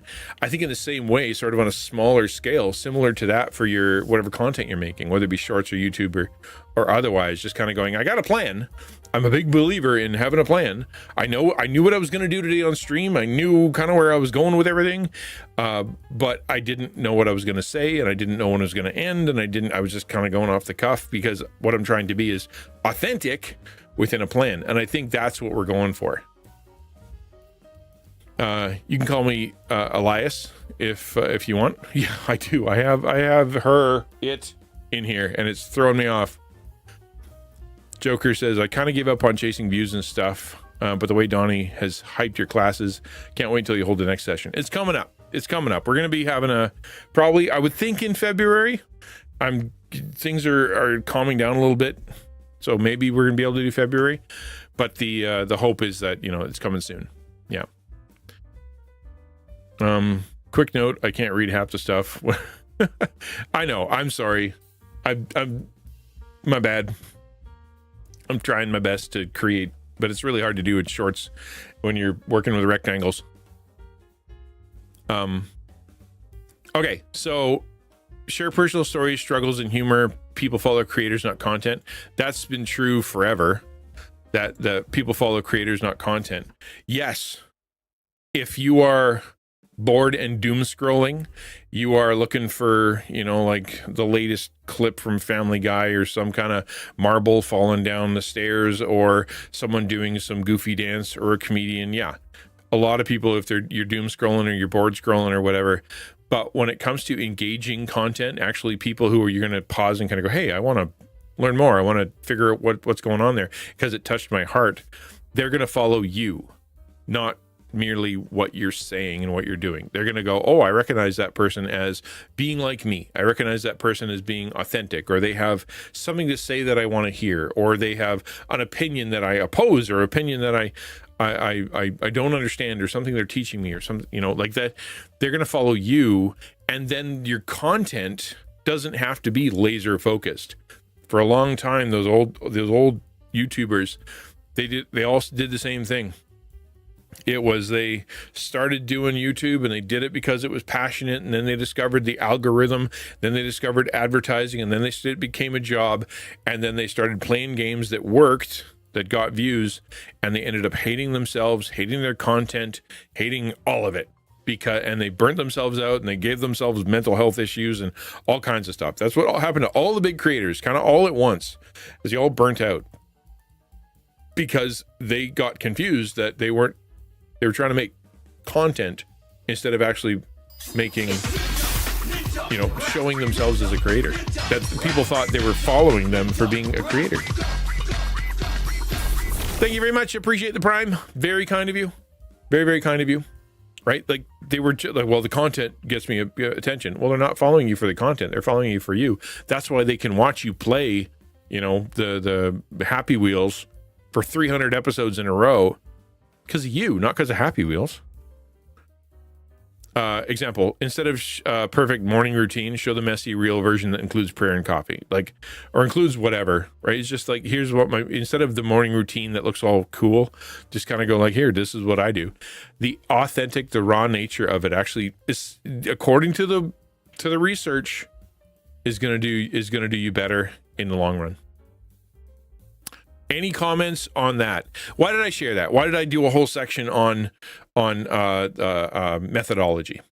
It's because this is the heart behind where the calendar is going. This is the heart behind why I'm allowed to do what I do. Why it's different than all the million calendars that I made before, because it gives me permission to be more real, to be more flexible, to be more open, to try more things, to not worry so much about what's trending and what's going on and what's the next thing. It's more about how can I express to my audience and to myself and to things that I actually care about, because that's a lot easier for me to do. I hope it's encouraging to you. Did anybody hopefully that was encouraging to you. I was going to say, anybody get encouragement from that? I kind of don't want to know. Because if you say no, I'll cry. But hopefully that was encouraging to let you know that you're allowed to be yourself and that you don't have to be perfect. Okay. When you create this thing, this content, create this calendar, create this plan, you're not trying to create perfect content. You're just trying to give yourself margins so that you can create the content that God has created you to do. Okay. Good soup, says Crash Dash. Yeah, go ahead. Yeah, if you care about that, Dragon. If you care about interesting dragon facts, then go for it. Yeah. Joker says, seems like people are now yearning for early days of content creation due to how absolutely huge and inflated everything and everyone got. The old school gaming videos, like you mentioned, Markiplier in his dark room versus having massive money and spread too thin. That's exactly what I'm saying. That's exactly what I'm saying. People, and I won't just say people, and this is, I think, one of the dangers. Okay, so let me back up for just a minute and ask you specifically, which do you prefer? Right? Which do you prefer? Do you prefer watching people who are hyper polished, hyper excellent, perfect all the time, or do you get more out of connecting to human beings who show their, warts and all, who make mistakes, who end up being kind of more realistic, shall we say, more open? And which one do you connect to the most? Right? Yes. Maybe you appreciate a good edit. Maybe you appreciate a good joke or a good script, and I do too, because I'm old, and so therefore I really appreciate a good writing. You know what I mean? But I also know that if it feels pro, or it feels boxed or caged or polished, it ends up rankling me.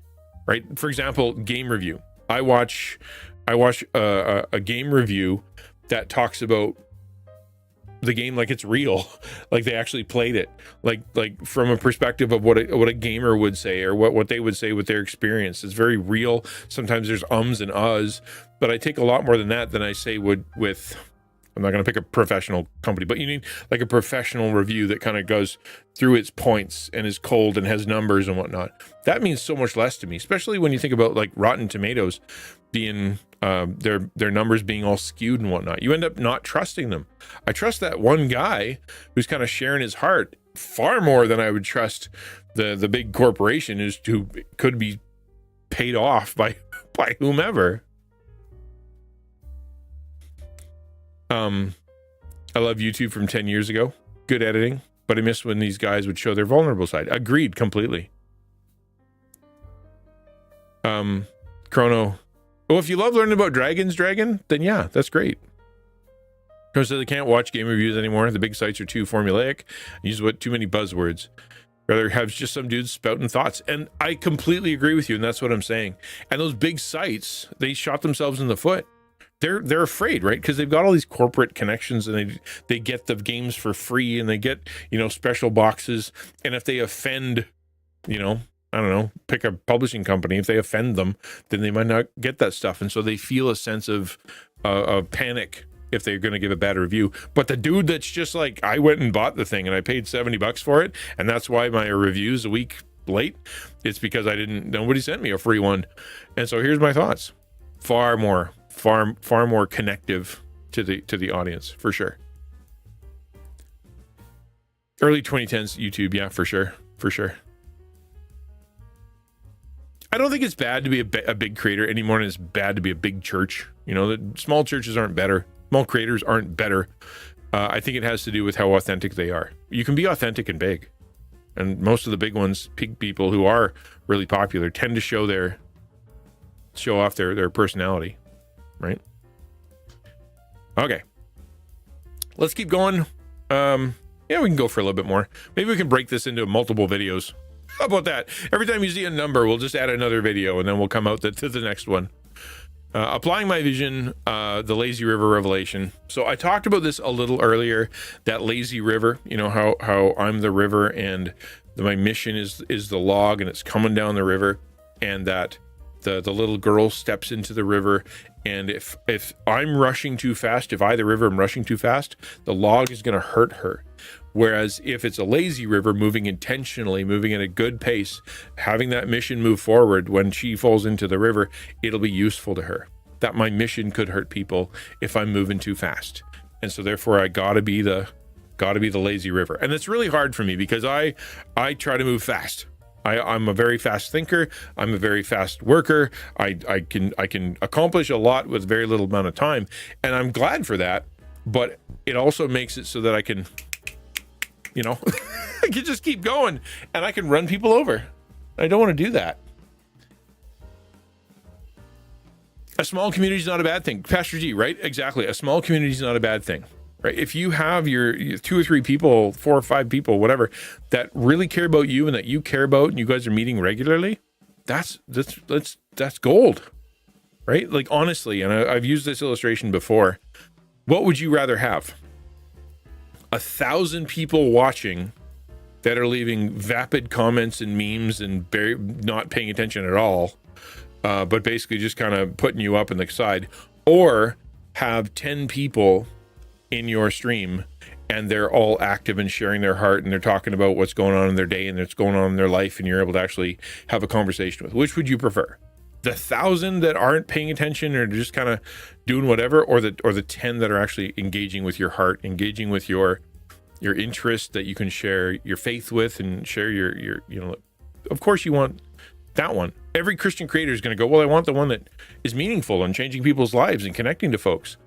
Then don't go pursuing the 1,000. Pursue the authentic one. Hey, gleeful sheep. I'm trying my best. Joan says, even Thor's success was only recent. He'd been streaming for 7 years. Yeah, and he just, because, everything kind of coalesced all at once. Exactly. The 10, 100%. Yeah, exactly. Okay, so the lazy river, why it's a big deal. I've kind of told you the story a little bit, which means that I have to be careful and make myself remember that slow, steady growth is what is my mission. That popping off, going viral, having 1 million people all of a sudden show up is actually going to work against what God has called me to do. Because if I'm supposed to meet content creators individually, if I'm supposed to help, the taco team and help the people that are in my stream and help people in Discord and pray for people individually and show them love and give them community and connect them and let them know, then having, all of a sudden not being able to connect with people because it went too big, too fast or whatever, ends up actually being a problem. If I grow, I want to be able to grow steadily and kind of go, I'm at the point now where I can't handle, right? And that's what we did. Like I was small, I had 2, 3, 4 people watching, and then I had 10 people watching, and then I had 12 people, 15 people watching, and I'm like, I can't keep up with the Discord, and I can't keep up with helping people, and we need to do something. And so I got a stream dream team together. I just flat out asked the people watching, who wants to help? I need help. And I had like 9 people that all volunteered all at once. I would love to help. And okay, so now I have a team of people that are helping me out. And then I started to grow more. And I'm like, okay, well, now we're going to launch Taco. I need an organization to be able to do this and to be able to help more people across the board. We're going to make it official. I'm going to need more people to help. teach, need more people to help with the prayer section, need more people to help with guidance and with putting together the Discord. It can't all be me now. It's got to be more people. And so that another growth push, and all of a sudden we have Taco, we have a board, we have more people, we have volunteers, right? That I need that slow, steady growth so that I can staff, or I can get volunteers and get helpers to care for the ones who are coming. If all of a sudden we had 1,000 people show up and they were all begging for help, we don't have the organization for that. We don't have the structure for that. So it is okay, and I have to tell myself this over and over and over because I don't believe it yet, is it is okay to have slow, steady growth.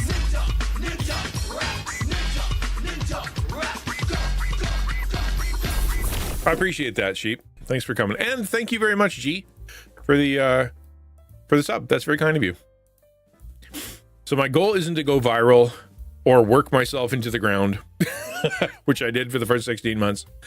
It's to create safe, welcoming, sustainable space for growth.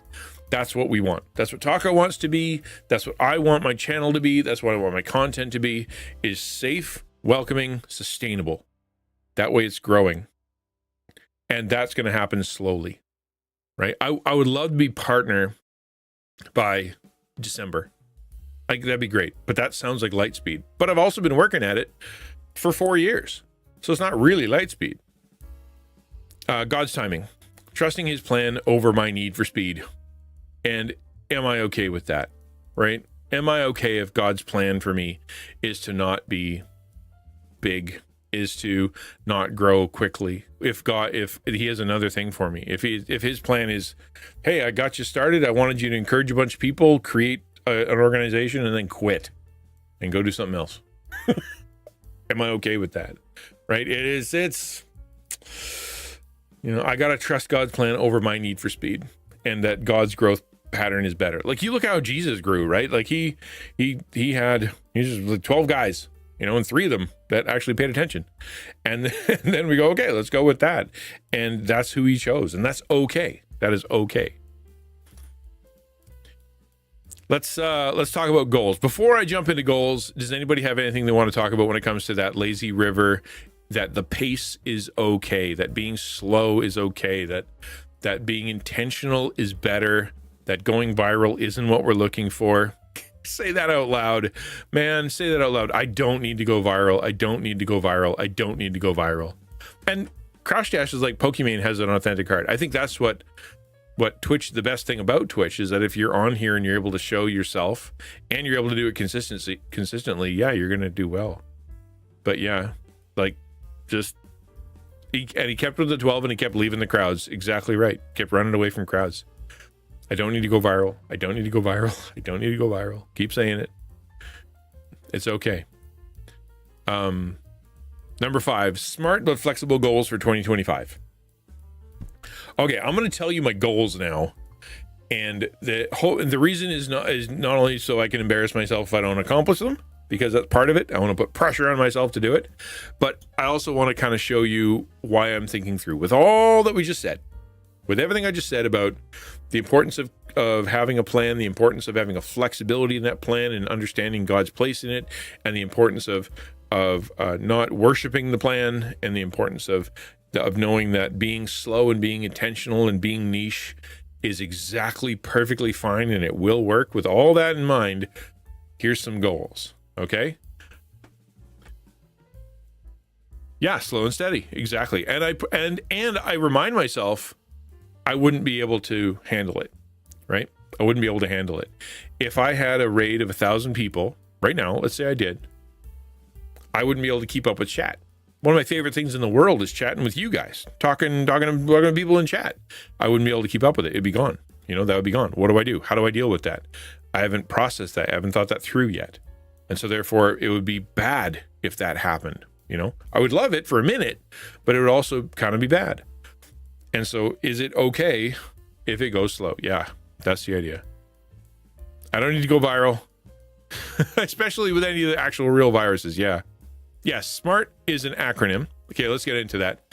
Goals give direction, but they must be flexible enough to adapt to God's plan and life's uncertainties, okay? So same with calendar. Here's some goals. So SMART, a SMART goal: specific, measurable, achievable, relevant, and time-bound.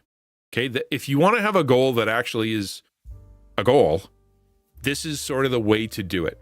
You want them to be specific, as in this is what I'm going to do, not I want to grow, but I want to be 75 plus viewers to be partner. That's the goal, 75 plus, right? If I'm going to be partner, that's 75 plus. That measurable, right? Specific. I'm going to be partner, measurable. That is the number, 75. What's your number for whatever your goal is? Achievable. It can't be, I'm going to be, I'm going to be Pokemon by the end of the year. I'm going to be, whatever. Pick a big creator who is new and whatever, D'Amelio or whatever. It's not going to happen. It needs to be achievable. Shroud. Yeah, exactly. Right. What's that guy that I keep seeing? Starts with an A, I think. He was fighting with Elon recently. So silly. Anyway, that's not achievable. So it should be achievable. A little bit out of reach, but achievable. You know what I mean? What do they call it? A BHAG. BHAGs are okay. Big, hairy, audacious goal. That's not a bad thing. That big, hairy, audacious goal is the idea that it just seems insane that this could happen. I think that's a good thing to have in the back of your mind.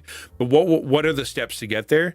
And if this year, if it's possible, like achievable, I think it's potential. I have 11 months to figure out how to do that. It's possible if I'm consistent. Relevant. It has to be something that you actually care about and that actually is going to move you forward, right? So why have a goal if it's not going to actually be relevant to what you want to do? And then time bound. When are you going to do it by? So a lot of people have goals, but they're inspecific. Like, I want to be healthier. They're not measurable. I want to lose weight.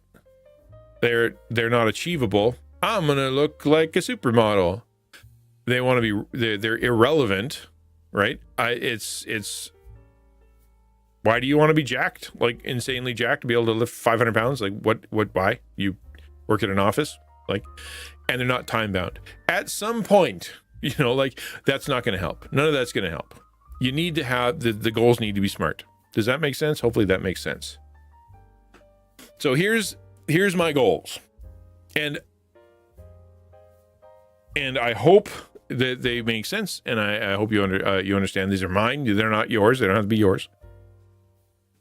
But here's mine. So my personal goals. I've broken these out into different kinds of goals. So my personal goals is spiritual renewal. I want to dedicate 30 minutes daily to personal devotions, prayer, journaling to deepen my relationship with God. Right now, I'm chasing devos, like it happens, and then I sleep too long or whatever, and then I got to come find it and find time and squish it in. I want to dedicate 30 minutes of daily time. I even know what time is going to happen. Like, I want it to be from 9 to 9:30 or 9:30 to 10, one of the two, for journaling and prayer and devos. Just lock it in. Why? Because ministry flows from my connection to Christ. This foundation strengthens your mental health, creativity, and leadership, right? Everything comes from that. Everything comes from those devoted moments where I'm spending time listening to God before I do everything else. Number 2, physical health. Goal, develop a sustainable routine that prioritizes health, walking 3 times per week, healthier meal choices. I agree that's not very specific. Like, in my mind, I want to get down to 200 pounds, right? So I'm going to write that down, 200 pounds. I want to walk at least 3 times per week, and work that up, and then find healthier meal choices, whatever that means. Because right now, between finances and busy and stress and all that stuff, the food around here isn't much, right? It's just, a lot of it's quick and a lot of it's, rice. So therefore I've got, that's the goal. Citizen, I'm tired. Definitely could use some. Let's go. Well, yeah, rogue or prayer. Let's go with that. How about some coffee? How tall are you? I am 5'10" 3/4, and you have to say that. I'm not 5'11", but I'm also not 5'10". Okay, I'm 5'10" 3/4. Improving my physical well-being aligns with stewardship and helps me manage stress and ministry and everything else. Right? I should be healthier, and it is. That's all achievable. It's very achievable. Mental health support goal: incorporate intentional mental health check-ins or breaks during my weekly schedule. I really struggle with this. I haven't quite figured out how to do it yet. It's not quite smart yet. Like, for example, I don't play. It's ironic that someone who has so many video games in his life right now doesn't play. It's only been in the last 2 weeks here. You know what I mean? That I've actually spent time playing a game that wasn't on stream, that wasn't for content, that didn't have a reason, that didn't have some kind of thing in the background to make it happen. And this is why I'm allowed to do it. I just played a game.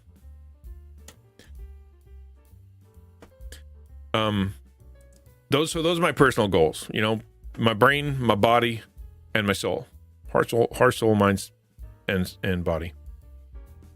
2025 content goals. So here's what I want to do with content. My goal for Twitch: achieve partner status, 75 average viewers. That's a BHAG in my mind. Big, hairy, audacious goal. Why? Because partner status amplifies your reach and credibility as a Christian creator and can help Taco's reach and effectiveness, right? So if I become a partner, it allows me to create a team so that I can actually have a Taco team under me as partner, right? It allows me to leverage and tell people that I'm talking to, or that I'm businesses or corporations or churches or denominations or whoever else I'm trying to talk about content with, Christian content, to be able to go, actually, I'm a partner on Twitch. I've got the sticker, I've got the banner, I've got the thumbs up, right? It allows me to move the reach and effectiveness. And it also allows me to serve more people, right? Because some people, the way that they function is if you're below 20, I don't want to watch you. Some people are like, if you're above 100, I don't want to watch you. So like the team, the only way to have the talk, like the team, like an actual team, is to be a partner. Goal: launch second stream for ad revenue. Why? Passive income would help my family and mission. I've been putting together a second stream. I've been coming up with ideas. I've already done some programming. I've got a sort of plan. Some point in the next, 11 months here, I would like to launch that and have it actually sit there in the background and generate some ad revenue, so that it doesn't all have to come from one place. Goal: launch VTuber XtianNinja version 2 into a consistent presence on stream. My goal is to take the concept of XNV2 and to actually incorporate it into the stream and be a more consistent VTuber. Why? Because VTubing community is a big part of Twitch, big part of online social media content creation, and I want to show them that I love them, that that I understand a bit of what they do, and that way I can also increase the variety of my content. Does that make sense? That's my Twitch goals. Yeah, there's a lot of lust, and I want to be part of it. YouTube consistency: I want to post one high quality YouTube video weekly and maintain 4 shorts per week. That's the smart goal, because regular YouTube content supports discovery, reinforces Twitch themes, and engages diverse audiences. That's what I want. That doesn't sound, maybe that doesn't sound like a lot to you. It sounds almost impossible to me, because I haven't been able to do that in 4 years. I can maybe do the video, right? But the idea of having 4 shorts per week is almost terrifying. But if with the right plan, I think it's possible. Christian content creator support: teach taco training twice in a year. Develop one more helpful tool or program. I don't know what that is right now. I have an idea. It could be second class. It could be a review thing so that you can review your own content. It could be something else. I don't know what. But I'd like to develop some other helpful tool and turn that into something I can use to serve more people. But I definitely want to teach taco training twice. Because equipping others to reach niche audiences with faith-driven content multiplies my impact and their impact and God's impact in the social media sphere. Next one: increase off-stream reach. I want to balance denominational responsibilities by speaking at 3 to 5 events annually and provide resources for churches to embrace nerd culture and content creation. I'm already doing this, right? So I have 2 speaking events already set up. I got one in August and I got one in February that I'm going to be speaking at.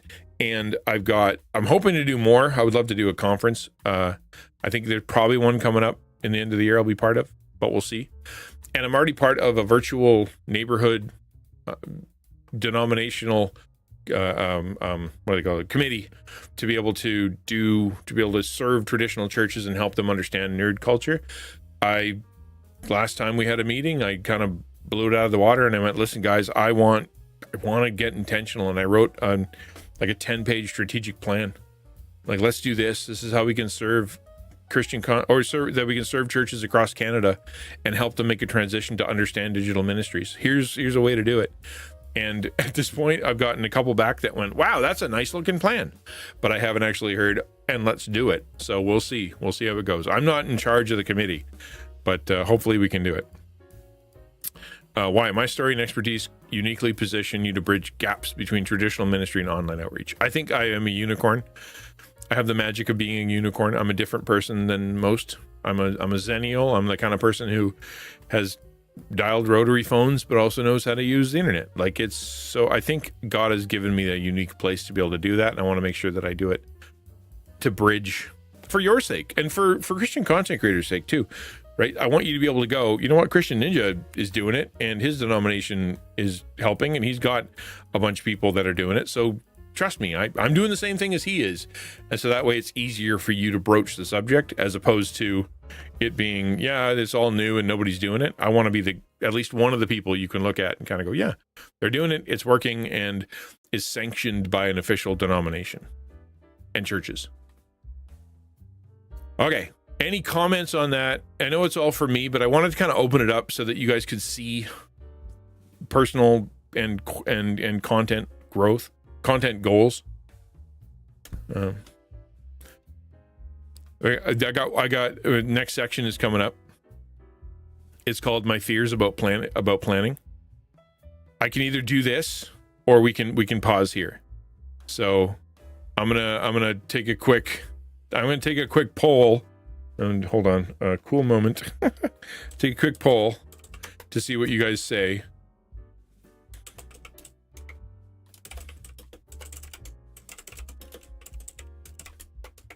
All right, so go. Up to you. I can either stop now, turn it into a couple videos, put it online, and then come back to this next week, or we can keep going. Otherwise, I'm going to go build something in Minecraft. We'll see what everybody says. It's a poll, so you gotta vote. You get 1 minute. Working on your list. Far out, man. I'm glad. That makes me. If it helps, then great. I have to leave. Well, that's okay. It's all pre-recorded. You'll be fine. Don't worry about it. It's not pre-recorded. It will be recorded. It's on a VOD. It'll be on YouTube. You'll be fine. Playing in GPT right now. Remember to use custom GPTs if you're paying for it, because they're way quicker. They're way quicker. Just so much more better. All right. Ding. We'll keep going.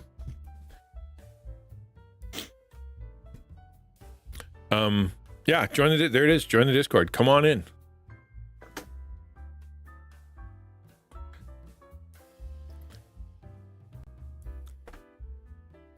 Link in chat. Let's go.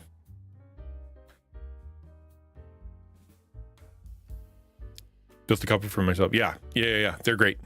Okay, my fears about planning. Maybe this will resonate with you, maybe it won't, but I wanted to share with you just kind of the list of things that I'm freaking out about on the inside after saying all this stuff.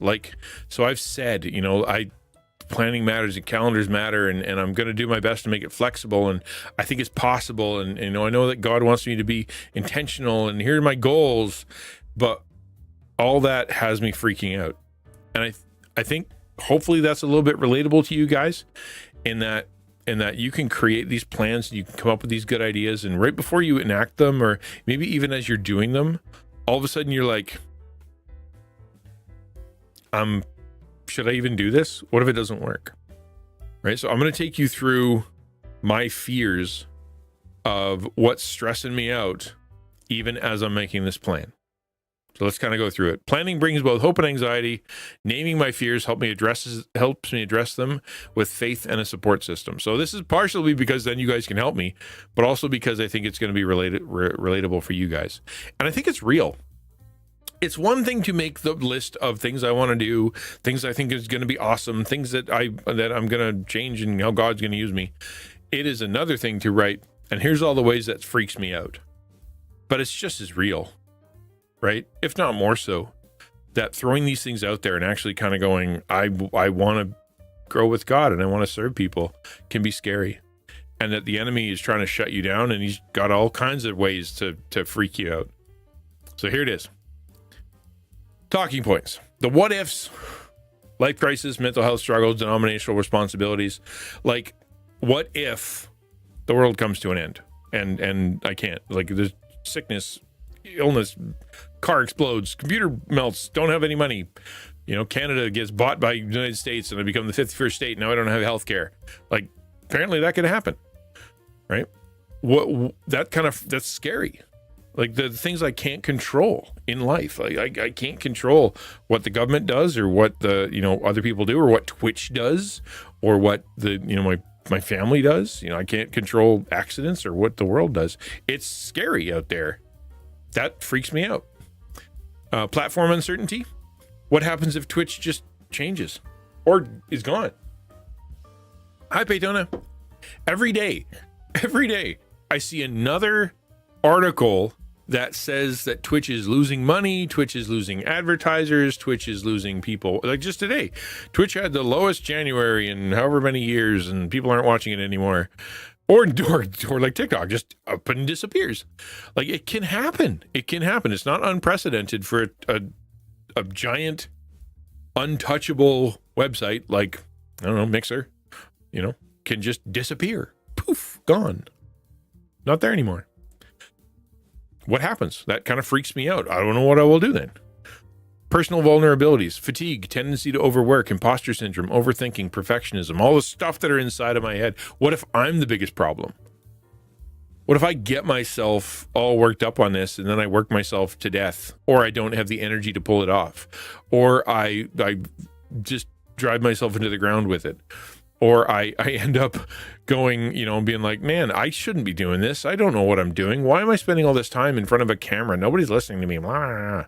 Overthinking, perfectionism. I'm a big fan of overthinking. It's one of my superpowers, but it also can really get in the way. And then perfectionism, as I said, I just took you guys through this before. Like I was showing you how many tries it took me to create just an animation that said starting soon. It's like 3 hours last night, man. I was losing my marbles because I wanted the perfect thing. What if that takes over? What if I can't accomplish it because of that stops me, right? Here's some fears that I have. What if losing authenticity? What if my content feels forced or I start sounding like I'm selling? Like one of the things that I have going for me that people tend to say, and they do a lot, is I seem quote unquote real, right? People are like, man, you're real. You're like a real person. I hear that a lot, actually. It's really funny that people say it, but it's true. You're like a real person. Like you say you're a pastor, but you seem like a human, or you seem like you aren't putting on a show or whatever. What if, as a result of creating this plan and having all these videos and putting all this stuff together, what if I start sounding like I'm selling myself? Or what if I'm sitting here talking about, Dragon Roast Coffee, which I love and I think it's great, and I'm so happy that I'm partnering with them and all that stuff. What if people start thinking I'm a shill? What if I lose my ability to preach the gospel and build community because people think I'm just trying to sell them stuff? That's terrifying to me, right? It will be. I can put it up on my blog, !web, if you want to see my blog. Number 2, failing to meet expectations. What if I don't meet these goals? What does that mean for me as a professional creator? Right? If I teach content creator class and I call myself a professional content creator and I say that I've got, decades of practice at being an organizational leader and all this stuff goes, what does that say about me? What does that say about my goals? What is God saying about me? What does that say about other people saying? What are people going to think? Like, what if I actually don't pull it off? That's scary, right? Burnout. I've hit burnout twice in my life, and it was no bueno. I did not like it. What if this plan pushes me towards it again, right? What if I just kind of, without paying attention, suddenly start running this plan and it's actually working, and I get more and more and more and more tired to the place where I start resenting content. I start resenting content creators. I start resenting having to get on stream, resenting all that, because it happened. Happened to the pulpit, happened in the church, happened all kinds of things. When you're burnt out, you don't like anything. What if that happens again? Being overwhelmed by the unforeseen. What if something unexpected happens again and throws everything off track? Or what if something comes out of nowhere and just wrecks my whole plan? I like it. I want it to but what happens? Misaligning with God's will. What if everything here doesn't line up with what God wants? What if this is just me? What if this is just me? And I'm just talking out of my butt, and it had nothing to do with what God wants, and I've just been making it up the whole time, right? What if God's like, no, right? Like that's so scary that somehow I'm running forward and making a plan that just isn't in God's will. Okay, bye. Can you hang on to that question, Sheep, until the end? I'd love to answer that, but let me keep going on here. Losing it all. What if something happens and I can't be a digital pastor anymore? What does that mean for my future? What does that mean for me? What does that mean for my relationship with God? What if it's just gone, right? Altogether gone. It's terrifying, right? Like I can absolutely see me say this Twitch thing doesn't happen, or I don't, I can't pay my bills anymore, or whatever, and I have to quit. If I'm not a pastor in a traditional church and that's not where God wants me, and I'm not doing this anymore because it's not where I can handle, what am I going to do? All of my resume is religious. Everything all this training I have, all the experience I have is it's like, who's going to hire me? And what if I end up just being like a Walmart greeter? Go from this to a Walmart greeter. Like, I don't know if I have not that there's anything wrong with being that, but that's terrifying. It's just so scary to me that all of a sudden it could all be gone because, well, that's it, right? Like, yeah, I could go get a job, but I don't know if I can psychologically take going from believing that God has called me into a very specific ministry that I'm supposed to be doing to not doing that anymore and not being allowed. It's so scary. More fear. I'm already maxed. What if this is the best I can actually expect? No matter how hard I try, I'll never get past this number or this reach. What if no matter what the plan is, no matter how good the plan is, no matter how much I pray and how much help I get, this is the best I can expect. This is the top. And it can't go any farther because I'm at the max of my ability. I'm at the max of my creativity. I'm at the max of my everything. This is it. What if I do this whole plan and it's impossible for me to grow? Sacrificing family. What if my schedule doesn't leave enough time for me to connect with and loving my family properly? What if I sacrifice them on the altar? What if they're not paying it? Like, what if I go work and they're like trying to respect me and they end up drifting, or we end up not in good relationship because I spent so much time working? Sacrificing ministry. What if I spend too much time with my family and miss out on opportunities of growth potential? What if I'm too lazy? Or what if I spend too much time hanging out with them and I'm not supposed to right then? I'm supposed to actually be at work. What if I miss out on ministry opportunities because I'm prioritizing wrong, right? Fear of being misunderstood. What if my audience start to think I'm an inauthentic shill? Traditional pastors think I'm weird and Christian content creators avoid me, right? That's baggage right there. How's that for baggage? Just the audience takes off on me. Traditional pastors won't talk to me anymore, and Christian content creators never speak to me again because of whatever reason. What if all the things that I'm trying to become and all the push that I'm trying to do and all the help that I'm trying to be ends up being misunderstood, and now I'm alone, right? Just thinking I was doing the right thing, and now nobody wants to be anywhere near me because of how hard I was trying. That's scary. Maybe you don't have that fear. Maybe that one's only for me. But all that calendar and all the planning and all these things that I think is important, there's a lot. There's a lot of fear behind that.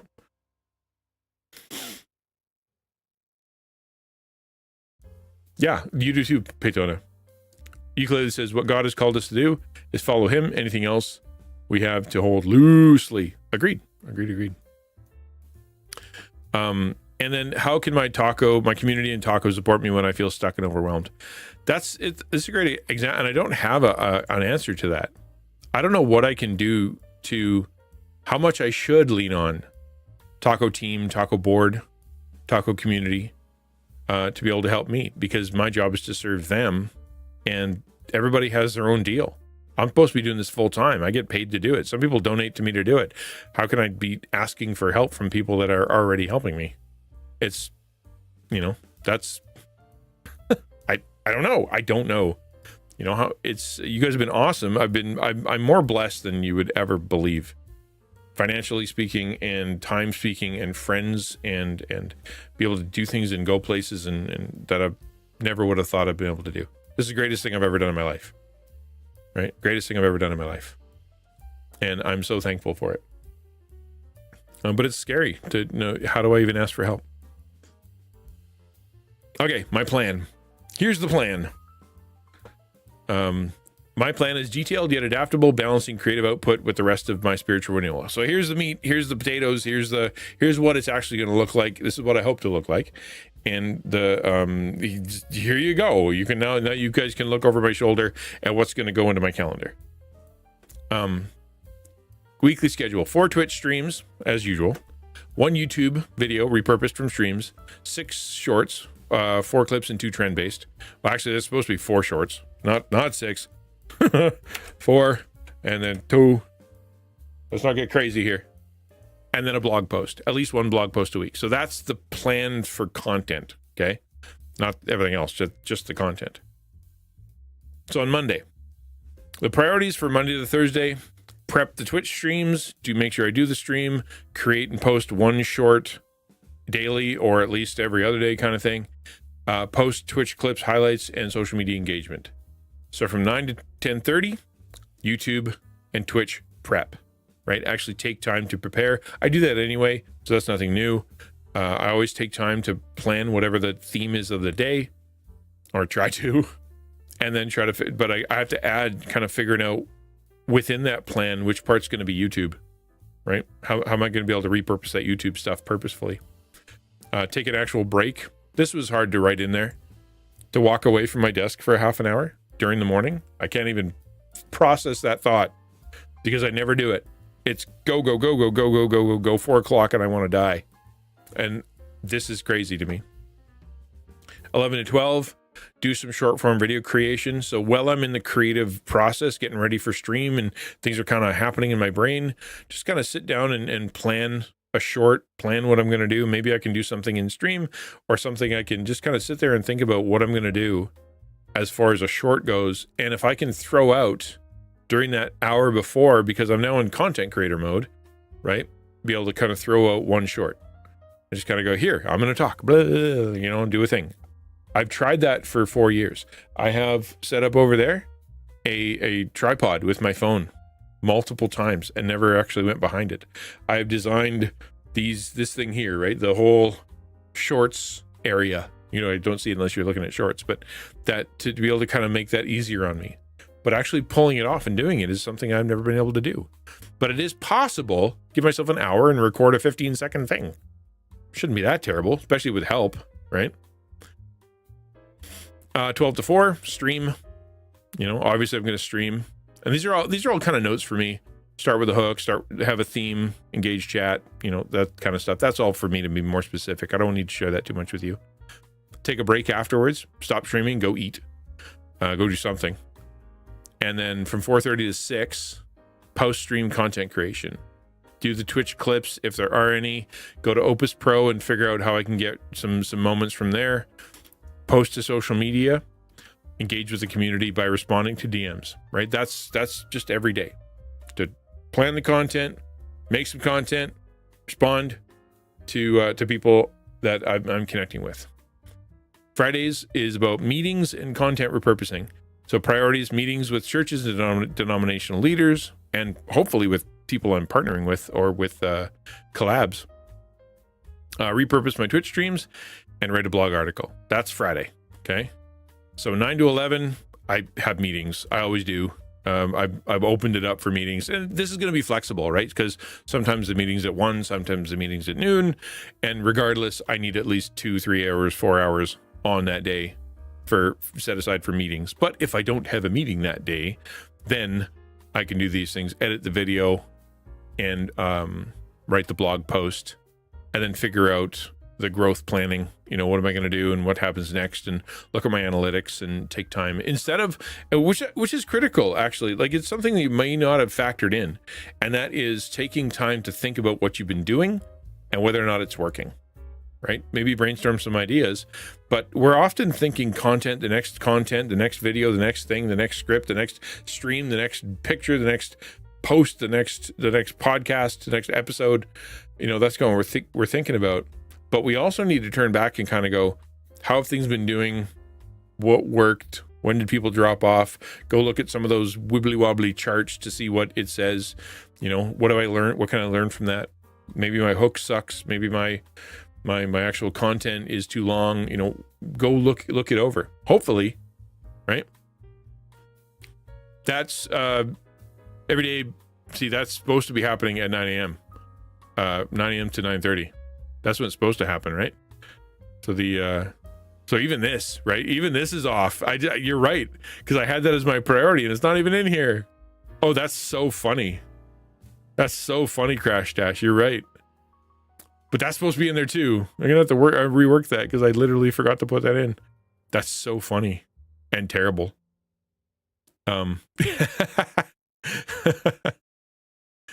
Okay, and then blog writing, doing more stuff. And then Saturday, brainstorm content, research trends, do some skill improvement.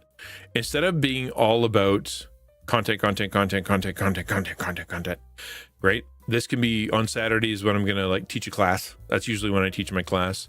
That's when I can look through and come up with some ideas that I can actually enjoy, scrolling through some things, maybe try a game, play a thing, look through some indie games, watch some TikTok, watch some Twitch streamers, things like that. And actually be able to enjoy content instead of just always producing. And then maybe do some reading, learn about some stuff so that I can help more people in a better way. And then Sunday, relax. So that is the plan. I don't know if that helps. I don't know if that blows your mind. I don't know if it bores you to tears, but that is the plan. So it's going to be busy, and I'm always busy. It's just the way my life is. But my hope is to succeed. I'm hoping to plan well, trying to be flexible, and to be aligned with what God wants from me. I need accountability partners. I need people like in Taco, in people who are listening to me regularly, people who are in my family to help me out and for accountability. And then the importance of regular reflection and prayer. Like, I need to make sure, I just totally forgot to do that, and it needs to be in there. And the encouragement to you, right? You don't have to plan alone. God and others can come into the process. If you are struggling with this, right? If you're like, man, I don't know how to do this, that was a lot. Don't do it alone. Go contact other content creators. Go spend time with your pastor, your friend, your people who understand you, who know you, people who are, go talk to a Discord, go throw something out there. You don't have to do this alone. I'll put this up on my blog. You can copy paste it, throw it into ChatGPT and can you help me out here? You don't have to do this alone. I think it's important, but don't let it freak you out, right? It'll freak you out enough, but don't let it freak you out. Yeah. So that's the talk. We'll probably break this up into some videos, but let's have a little chat afterwards, and we'll you guys can bring up some questions. I saw a couple questions go by, so by all means, please ask those. And I'm going to sit down. Let me pray, and then we'll call it done. God, thank you for the day. Thank you for your love, and thank you that you are the God of order, of planning, of putting things together with logic, but you are also a God of miracles. That you're amazing. That you can do everything from stop the sun to tell people to stop a storm in the middle of its raging. You are an amazing God. And so we want to come into behind you, follow you, use our gifts, talents, the armor you've given us, the the path that you have us on, the good works that you have in advance. We want to find those because we love people, and we love the people you want us to serve. And we love those that making content and doing things that are special and unique and help out. It's not about us. It's about us trying to follow you. So help us do that in a real, diligent, honoring, godly, consistent, open, vulnerable way. In Jesus' name, amen.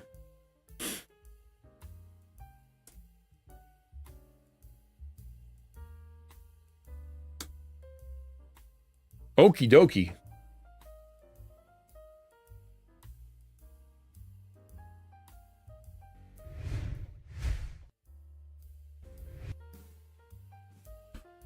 Let's jump into a question. I'm gonna sit down. Man, I'm so thirsty. I didn't talk for 3 straight hours. So yeah, I'll sit down. I'm gonna look through the chat. You guys can tell me, ask some questions or talk about whatever, and I will come back. Just give me a second. I just gotta sit down.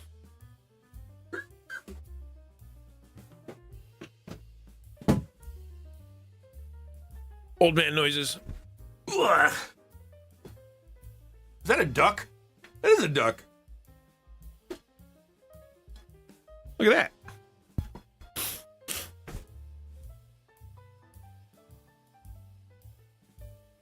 Okay. So somebody had a question about burnout. I can't remember what it was. But I see another one. I took a drink of water. Now I'm gonna burp.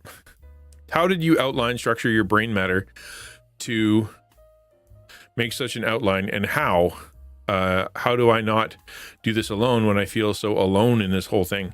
Thankfully, I know that sounds dramatic and so untrue, but yeah. Oh, dude, it's hard. And I think one thing I'll say is that it takes more than one try, right? So part of it is discipline. I have to sit down and do this.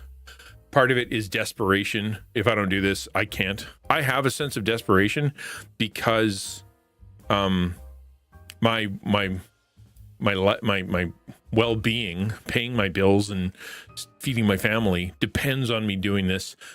Depends on me growing, depends on me accomplishing, depends on, me continuing to do this properly. That's a big incentive, so I got to make it done. And part of it's because it's my ministry and my mission, and part of it's because I love it. I want to do a good job because I love it. The reason I spent 3 hours looking for that word starting soon, because I love it. It's so much fun. And so it's self-motivational. It's kind of motivated from a sense of obligation and duty, motivated by the fact that I believe it's what God put me on earth to do. So that's how I got my brain there, it actually matters to me. My brain matter because it matters. And if it doesn't matter to you, you're not going to do it. Okay. I always give up after one try. Yeah, well, and that's it. Like, then it didn't matter to you, or some other stuff. But like what I'm saying, like, if it really does matter, if you really think that your content is helping, or you think that your plan is something God wants you to do, or you think that your gift is something you want to exercise, or you love doing it, or whatever your reason is, it will motivate you to kind of go, I need to do this. I should go do this, and give yourself time. Not everybody goes as fast as I do. Nobody has as much experience. I'm old, I'm what? How old am I? 40, 48 now? 47? 48? 25? 47. I'm 47. And so therefore I've done this for a while. So you need to, give yourself a break. Pray about it for sure, right? Spend some time in prayer, spend some time talking to your pastor, talking to your friends. If you talk about not doing it alone, if you have people that know you, maybe they're not content creators, or maybe they're not like experts at whatever the thing is you want to do. But what if you take some time and go, hey, what do you see in my life is like these big blocks that make me not accomplish stuff? What's kind of in my way? And they're gonna be like, well, you do spend 15 hours a day on the TV. That's probably a problem. Things like that. That'll help. And then I'm a big believer. Come to the Discord. Come to the Taco Discord. Put your hey, I need some help. I want to make does anybody want to chat? And then I'm sure somebody will take you up on it, or a group of somebody's. We'll be like, yeah, let's work on this together.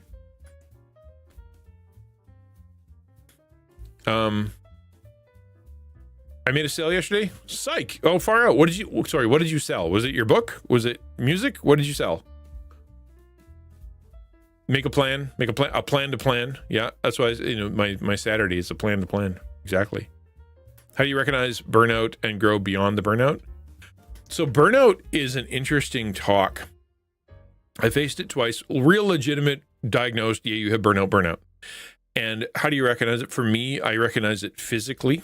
So there's a physical nature. My bones hurt. My stomach is always in pain. Living on Pepto-Bismol. Tired, like low motivation, like just like it physically, you feel crappy. And another thing, like your memory doesn't work anymore. Like you just can't piece things together. You're not sleeping, but you're always tired. Things like that. That's part of it.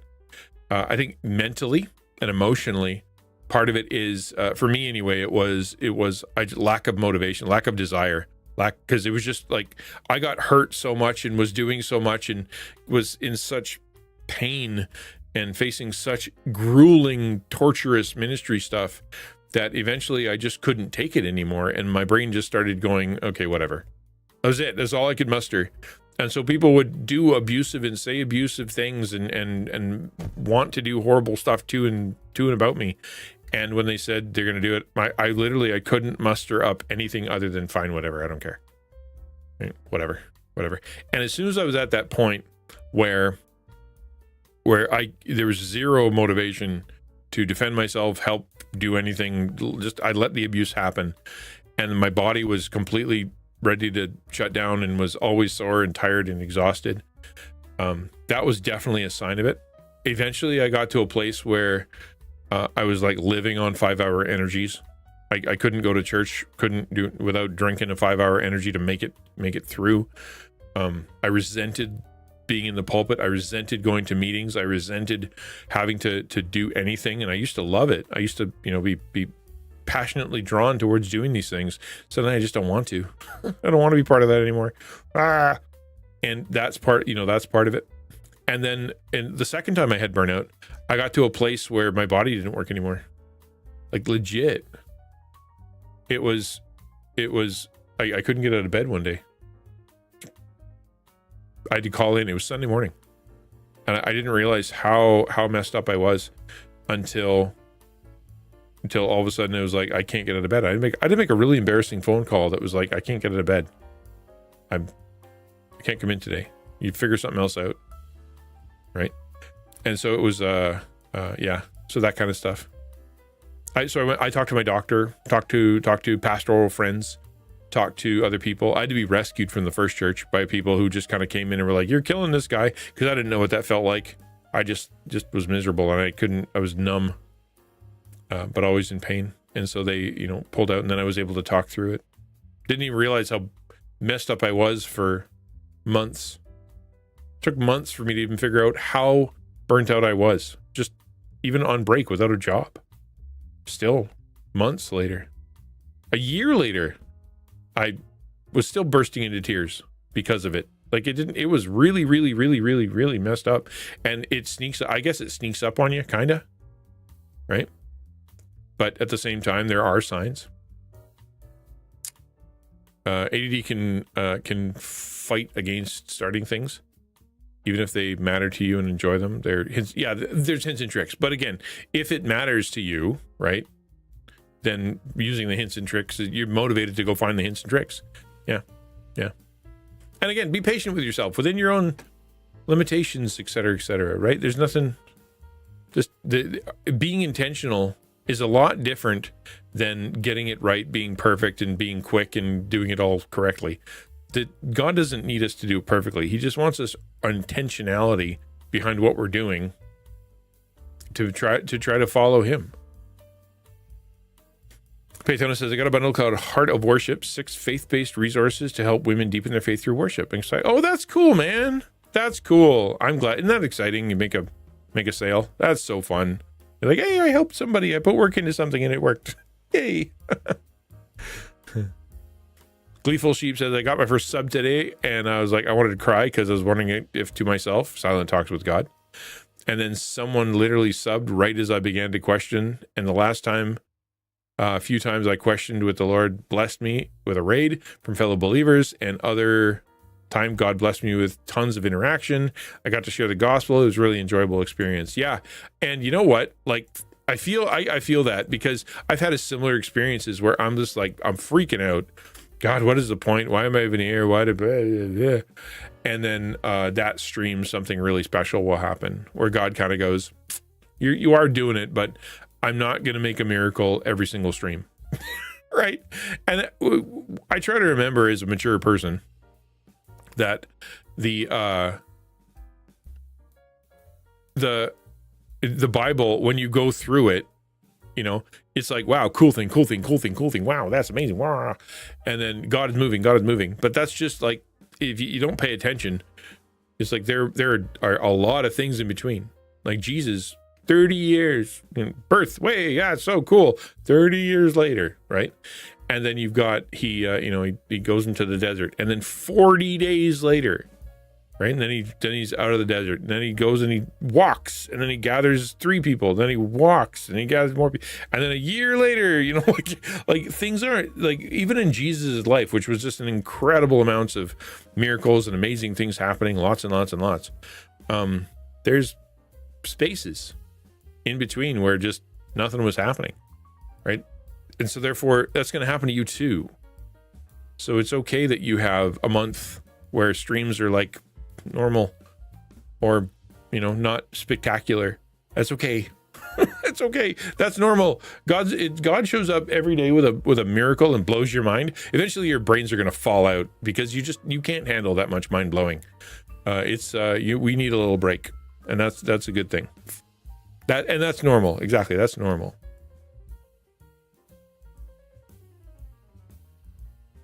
I think my favorite one is thinking of Elijah. Elijah is one of my favorite stories in the Bible because it's about burnout.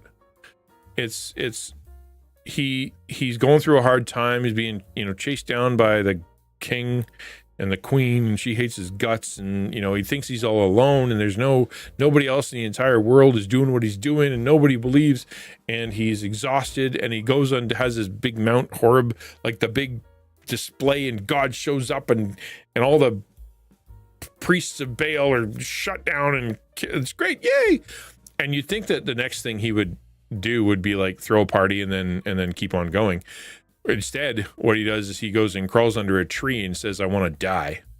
That's what he does, right? He hits burnout, legit, like he's done. He emotionally burnt out. And he says to God, I'm done. I'm alone. Everything sucks. I did do these awesome stuff, and now Jezebel wants to kill me. And it sucks. I hate this. I just want to be done. And God's response isn't to kick him in the butt and get him going, isn't to give him a magical inductment of energy, isn't to pat him on the back and send him on his way. His response is to tell him to have a nap and a snack. Here's pancakes, have a sleep. And then when he wakes up, God's like, okay, here's some pancakes. Have another sleep. Because God knows what our limitations are. And that's 2 days where all he did was eat pancakes and have a sleep. Nap and a snack. That's it. No Uncrustables. How dare you, sir? And then he goes and he runs, he just goes one direction for 40 straight days. Nothing. No ministry, no craziness, we just kind of does. And that's okay. And we do that too. Sometimes we need a nap and a snack. Sometimes we just need to do nothing for a month. And that's okay. That's okay. Flatbread Uncrustables or crust, just only crust. That's what I'm going to serve Zach. You know the parts of the bread that you throw out that you don't like on either side? I'm going to turn that into Uncrustables and serve him an only Crustable. That's it. That's what we're doing next time we see Zach. Giving him a Crustable. King David running from Saul, absolutely. Abraham waited 20 years for a son, absolutely. Yeah, exactly. Moses, 40 years, absolutely. Important to follow God in the normal days, since that trains us for the days that are crazy. And exactly right, big silly puppy. You're dead on. That's called discipline. That's discipline. When you can actually pull off doing, the normal, good, ordinary means of grace is what they call it. Look those up. That's a great word to look up, ordinary means of grace, because it just basically means the normal stuff that Christians have been doing for the last thousands of years, right? Just normal stuff. That's where God works the most.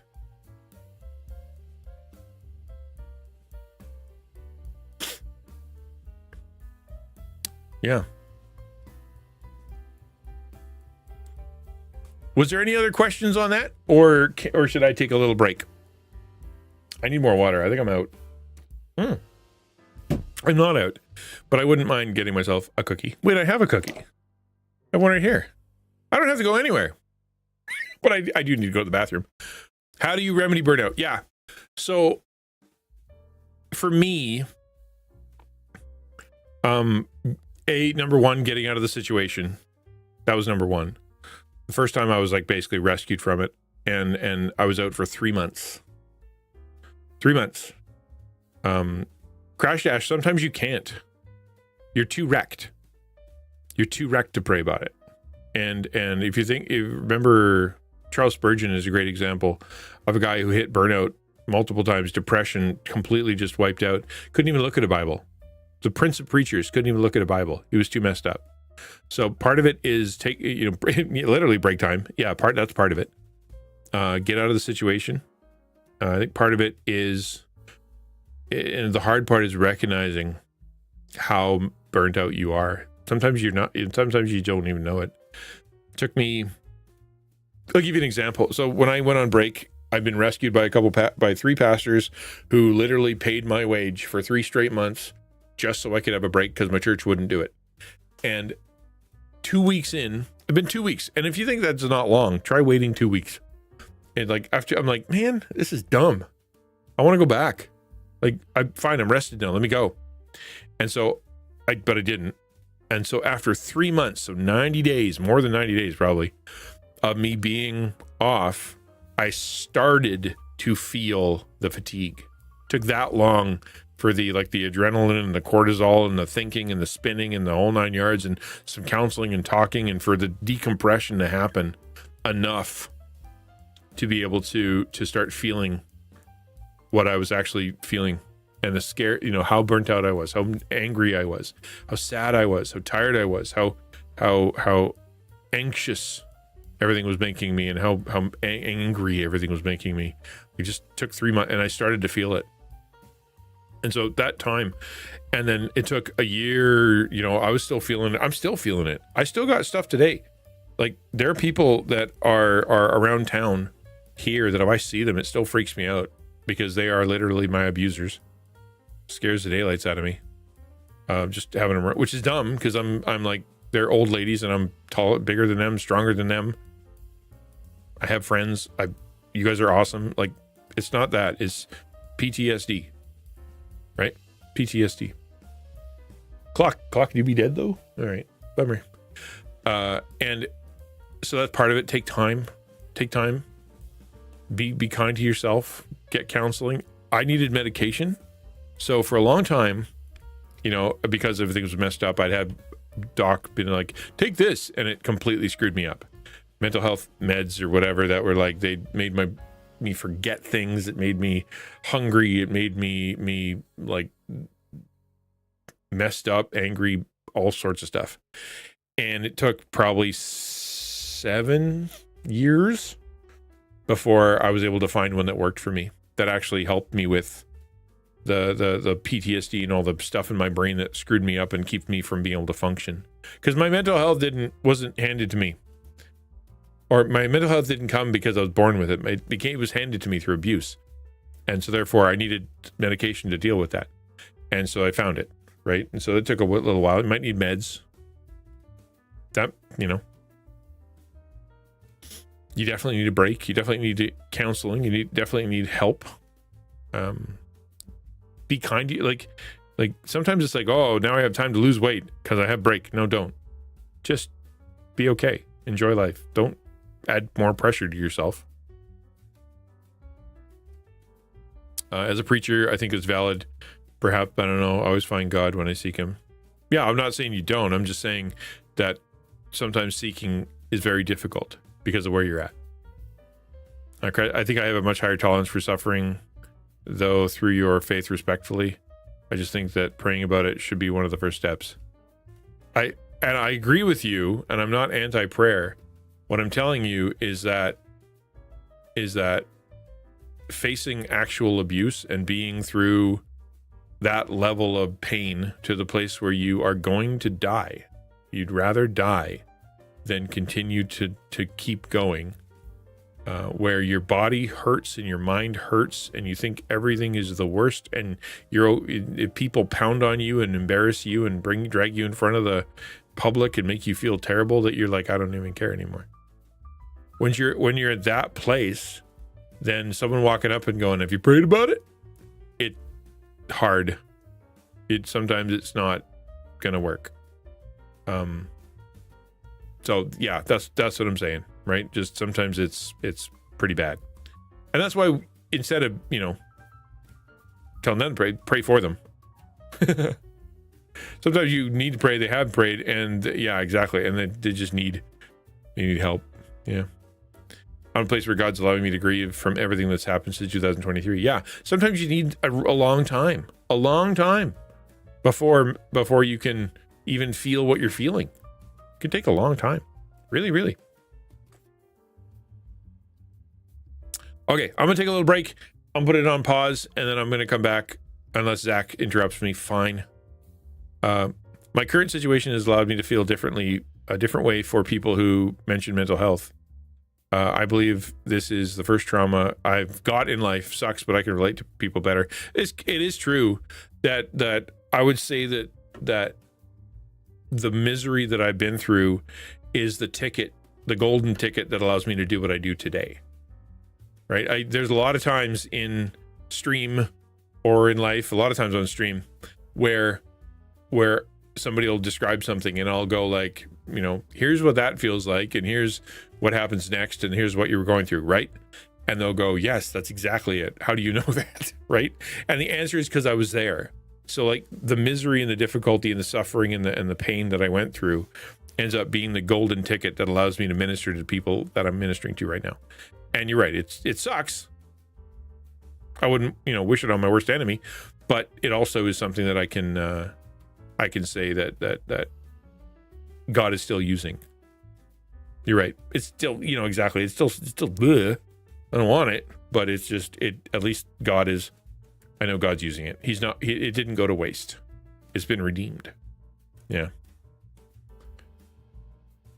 We share each other's burdens. These trials simply build empathy for others. It does. That's how you bear one another's burdens, and it's a lot easier to bear one another's burdens when you feel you have empathy for the person you're trying to bear them with. Yeah, you're right. And sometimes God teaches us empathy by putting us through stuff we never would want. Also, people who have helped me in how I relate to people. Seeing their leadership and nurturing spirit has been incredible. You find out who your friends are. Yep. You find out who loves platitudes and doesn't live by them, and who actually is helpful and is your friend, for sure. Zach has been a trauma in my life. It helped me Zach has been a trauma in my life. No, you're right. He has, for all of us, really. Help me to love light mode people more intentionally. No. We don't love light mode people. We don't. They're not allowed here.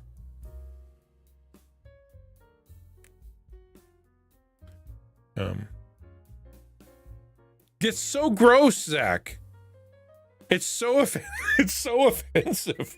It's like, okay, here, look at my screen, right? Like, everything's dark mode, man. Everything. Twitch, dark mode. Everything, dark mode. All dark mode. Because it's the correct mode.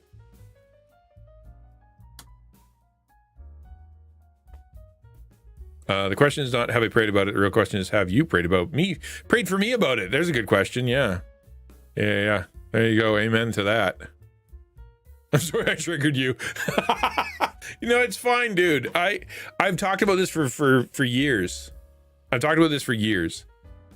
The reason that I got kind of serious with my voice is because the last thing I'd want you to do for someone who's gone through church hurt is for you to walk up to them and say, have you prayed about it? Because you're equal chance you're going to make them feel miserable or get punched in the mouth. So we don't, it's just, I get that your point was, like God's involved. He wants to be involved. Let him be involved. You're right. But I want you to recognize that sometimes that's really, really hard. That's why I took to put on my serious voice. The Father might make you a situation where you live in light mode. Oh, no. No. I can take a lot, but not that. Can I pray with you? Yeah. Okay, I'm going to take a quick break, use the bathroom. I'll be back soon. In the meantime, !web. Go sign up for my blog. I put out stuff all the time. Second thing, go follow me on YouTube. Hopefully that will help you out, and I'll put some cool stuff on there. And then the third thing is ! How bonkers. How bonkers. And it'll tell you how bonkers you are today. Back soon. Never see in any other way.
Let's fire up some Minecraft.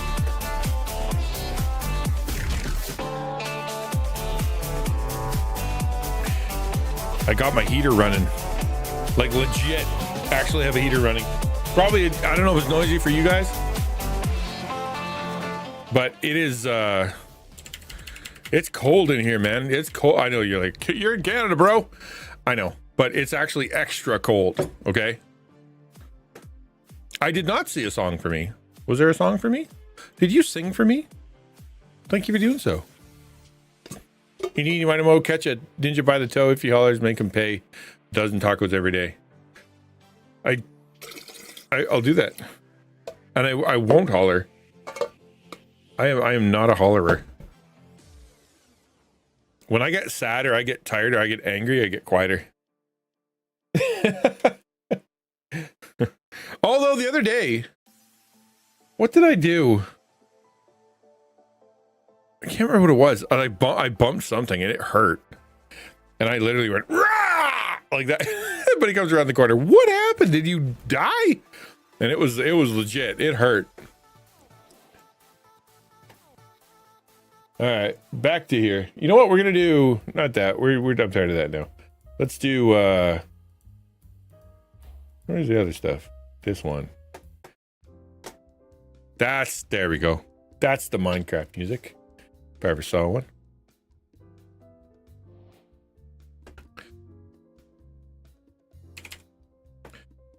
I gotta change my Minecraft. There we go. Minecraft.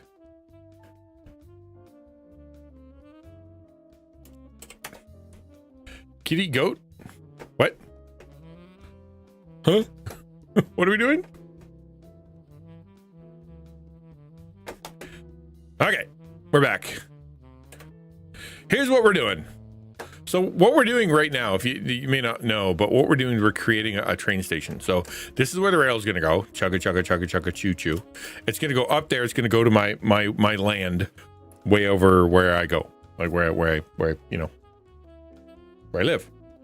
Trying to get the snow in Georgia, so that's fun. Wow. Cancel group tonight because I trust nobody, right? We do that every now and again here. It's like, listen, we're going to cancel prayer meeting or whatever jazz because some of you are too dumb not to crash into things. So for your sake, we're canceling prayer meeting because we all know you're gonna try to get here. We know it. So we're gonna just make it so that doesn't happen, you know. All right, we're gonna get some polished andesite. I know I could be farming this stuff, but I intend not to. We're gonna polish andesite. That's the stuff.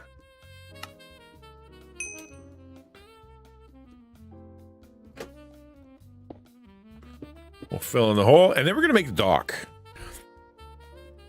So what do you do with snow when you're in Georgia? Do you just enjoy it? Do you run from it?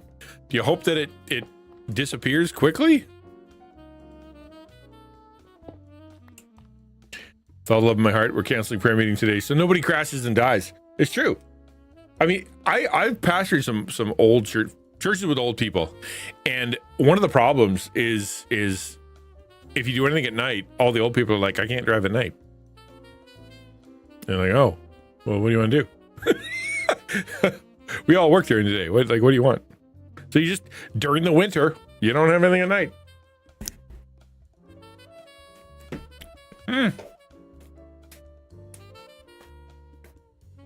I know it's basic, but I have been loving bologna sandwiches lately.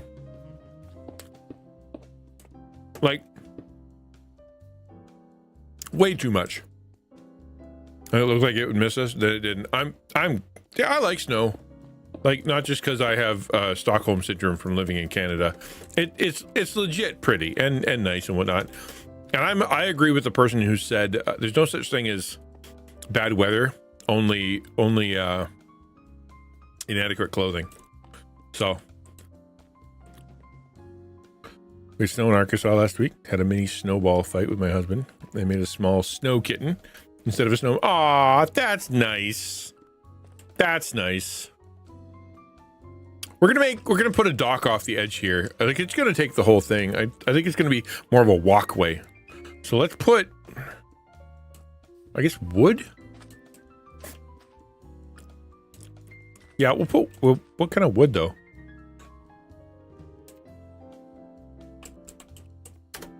My favorite person in the Bible, besides the obvious answer, Jesus, is Joseph. It's a good story. Joseph is a great story for anybody who is trying to serve God. That pretty much shuts down. I like snow too. I just don't care for the snow removal. Yeah, or the driving. You don't have snow tires on, do you, Quiz? I agree. Anybody who wants to serve God should definitely listen to read Joseph, and read about Elijah. Both of those are really important if you're gonna try to serve God. Let's look for some nice looking wood. What's that? Bamboo mosaic. No, that's ugly. Block of bamboo. No, that's also ugly. Chiseled bookshelf. That looks kind of neat. Hold on. I'm gonna see what that looks like bigger.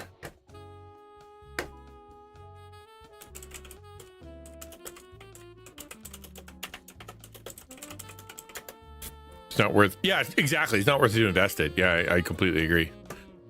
That's kind of neat looking. Would that make a nice deck? The side might. Like that. Can I put it sideways? Is that even possible? How do you... Can you put things sideways? I don't think you can. It will always face up, right? Like if I wanted to make those hash marks on the side, the up part, that's not possible.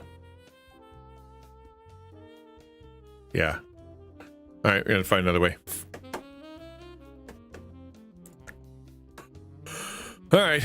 I mean, bookshelves actually don't look too bad as like a deck. Yeah, I think we're gonna use bookshelves. They're $119 each, though. Maybe we'll try to find something that's not that then. Copper? Nah, that would be ugly. I don't want stone. I do want wood. Not mud.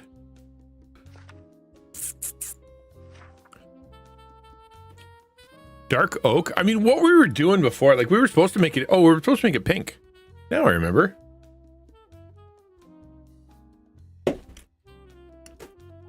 Like, it's supposed to look like this.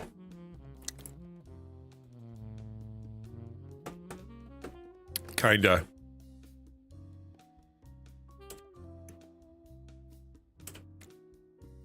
I really like this.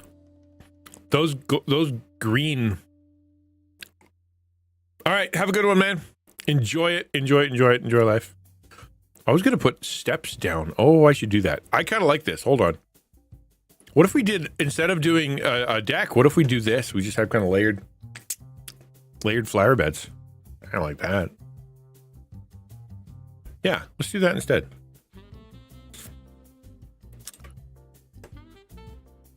Don't get many.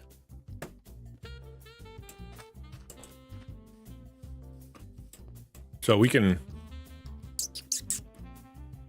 yeah, we'll put grass, we'll put dirt here.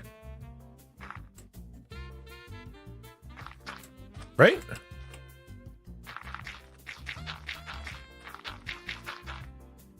See, maybe I'm crazy. Hold on.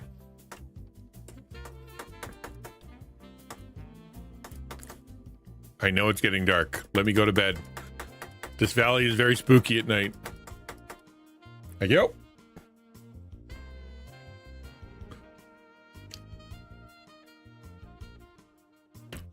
Okay, I need a grass block. Like an actual grass block. Actually, can I just connect them? Am I being smart? Am I smart? Because I know you have to be touching a grass block to make another grass block. So do you think it's going to work its way around? That'd be handy if it did. I guess we'll see. That's a good experiment. All right, we're going to do... This didn't really matter what we put underneath there. Like, it could just be sand or more dirt, for that matter. Yeah, we'll just put more dirt.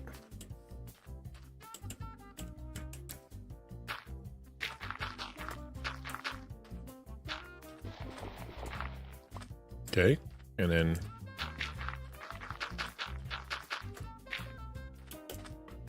I might be wrong. Yeah, I'll tell you what. Why don't we just do? Why don't we? Oh, I'll just go buy some grass blocks. There's no reason I need to be crazy here.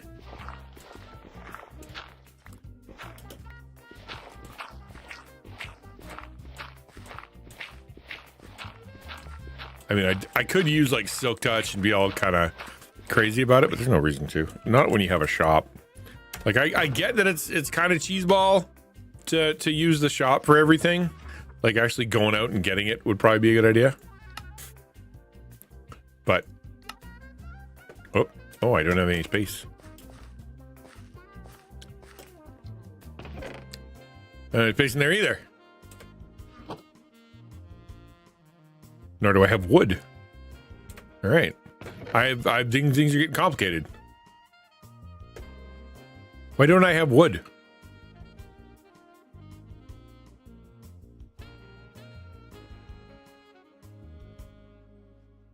Oh, there. Okay, there's wood. Cool.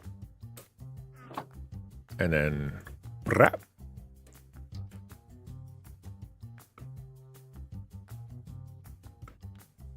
Cool. And then put this here.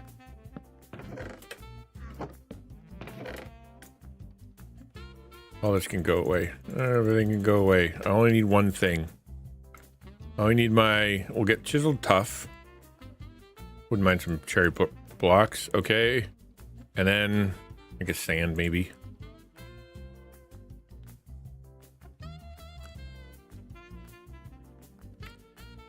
Am I good? Stone?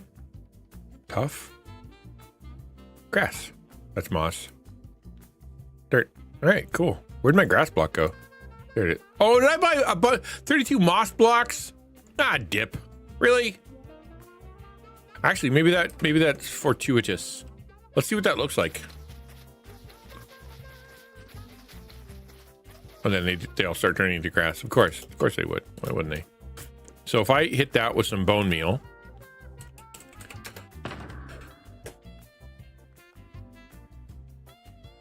Bone meal. Bone diggity.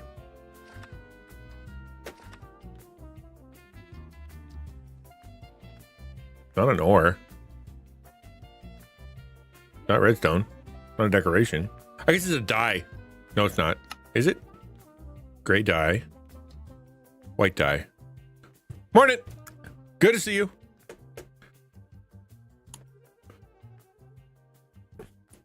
Okie dokie. That's not it either.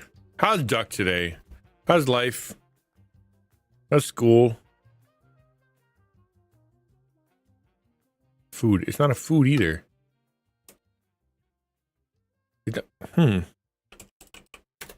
Where did the bones?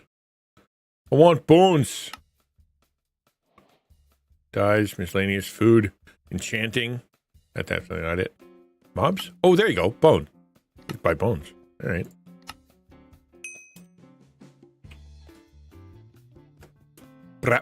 Cool. Let's see what happens. I'm back on my leg boot. Oh, did you? Oh, wow. Did something go wrong? Or is it just, it was definitely something that you knew you were going to do eventually anyway?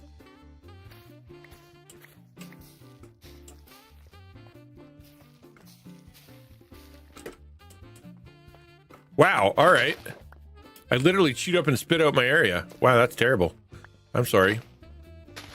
Okay. Moss is dangerous to work with. It will just eat everything. All right, so that looks terrible. I don't like that at all.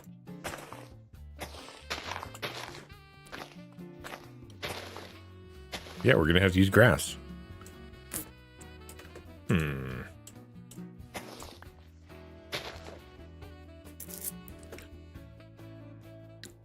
ba ba bum bum.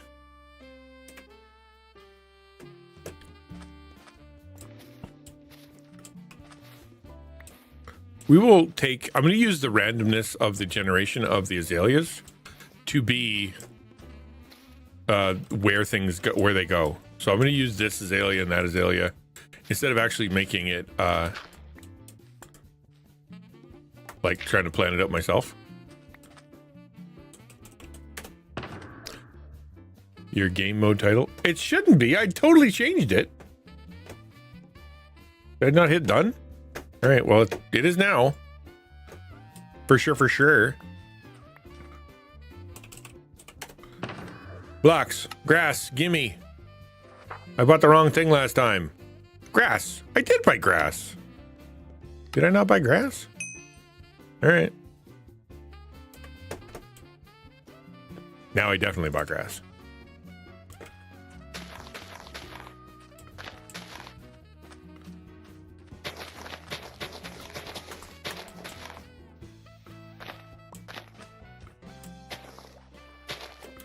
Okay, let's see if I can make flowers.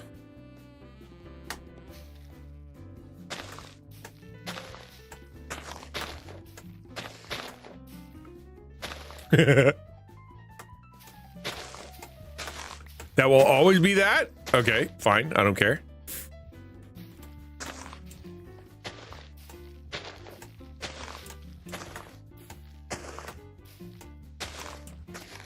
This is flowers the hard way, baby. That's rough.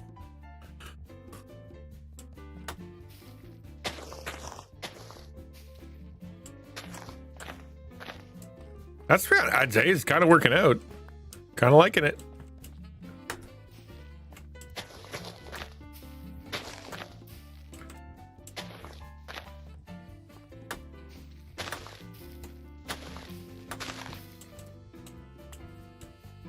Now I can never dig these up, because if I ever dig them up, this is gonna be such a pain to put back.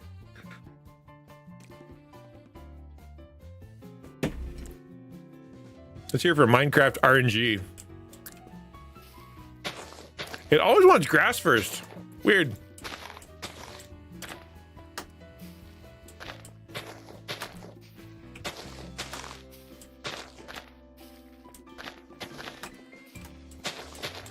Something went wrong. I was like, what? Oh, what the quack? That's all good. I appreciate you telling me.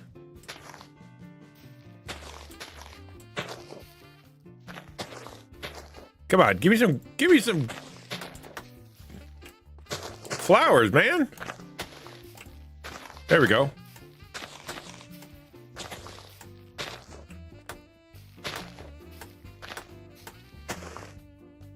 I've used a lot of bone meal. I literally, you know how many dogs are mad at me?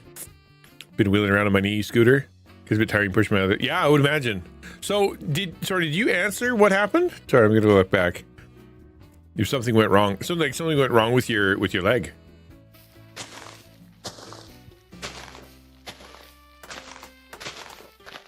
There we go. Flowers. Boom. I feel bad. I mean, unless it was planned. Like sometimes those things are planned. You're gonna have two different sized legs. That's what every girl wants, right? One big old strong leg and one skinny leg. Then whatever guy you're trying to attract, be like, yeah, that's exactly what I like.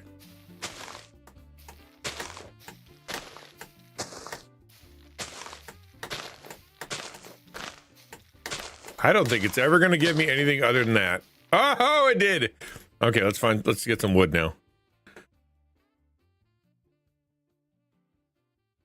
Wood. What kind of wood should I do? Probably nice wood. Pink wood, actually. I think I need to do pink. So cherry. Is there a nice cherry? Maybe I don't need full cherry mode, because sometimes it doesn't look as good. Oh, I should use these. Yeah. Yeah, I should use the logs. All right, just gotta face them the right way.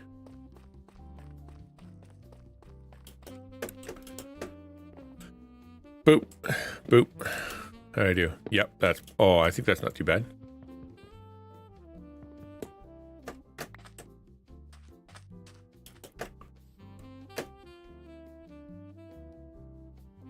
Can I take a bite of my sandwich? This is like real work. Go to bed, eat a bologna sandwich, get back in there and do some more gardening. See, I have a real job.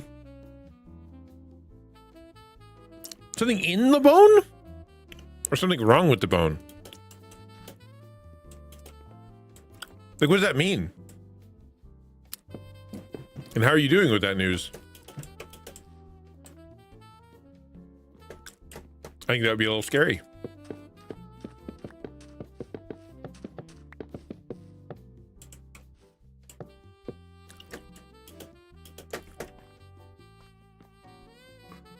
That's nice. I think I need to put a fence up.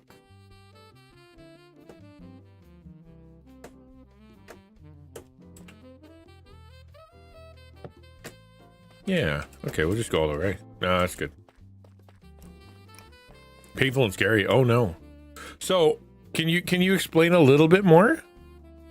Like, just kind of like, so you were doing stuff, and you went in for a normal, like, everyday check-in, but then when you did the check-in, the doctor was like, "Oh, there's something going on in there."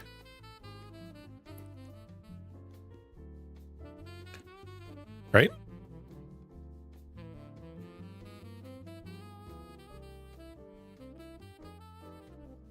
I'm fixing something. Well, I'm waiting for Miss Duck to answer.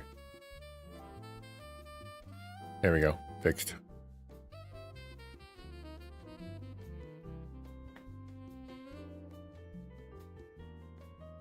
Ta-da! Okay, so that was good. And then dirt. Let's do dirt. Yeah, regular old-fashioned dirt.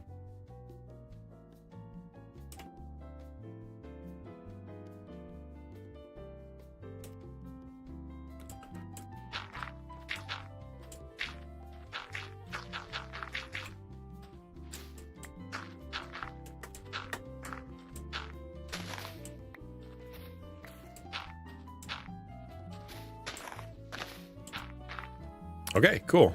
Ba, ba, ba. And then ba. Then we're going to do another run of green grass. So where's that? Yeah. I don't know how long I can go.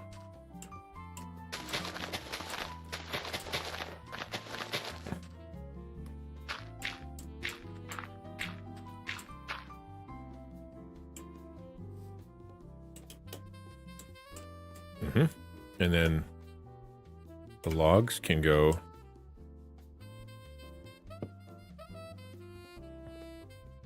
should go the other way.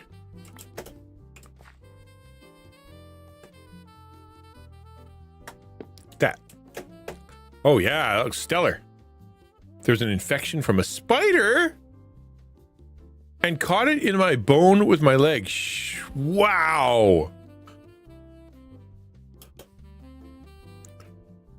You got bit by a spider, and it got infected to the point where it got down to your bone. That sounds awful. Why didn't you tell us you got bit by a spider? I don't remember you telling us that. Did you?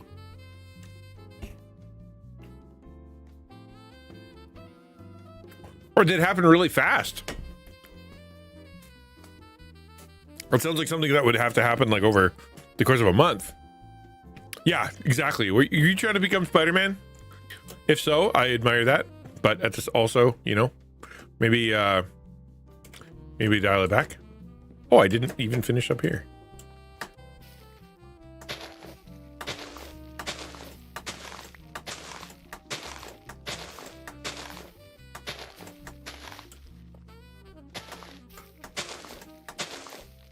Oh dear.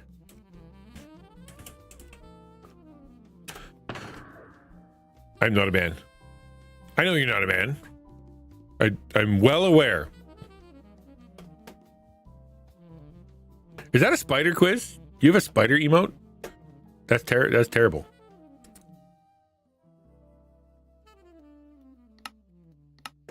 Okay, 32. Bye. Right click. Turn that into bone meal. And then keep clicking. Aha!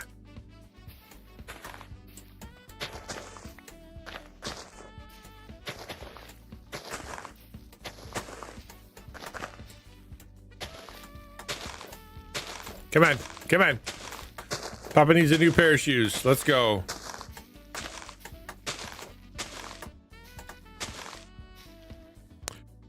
Simultaneously, I too reside in the state of Georgia, although I was unaware of the fact that you live in such quiz. That's cool. Specifically in the southeastern region thereof. Well, I'll be receiving a mixture of rain, sleet, and snow in the later hours of the day. I choose not to take any gamble being caught in the incoming wintry weather and choose to reschedule my appointment with a chosen nurse at my local behavioral therapy clinic. Yes. I mean, as a Canadian, we're used to it. So, like, it's not that big a deal for us. But if you're not used to it, just don't tempt the fates, man. There's no reason to.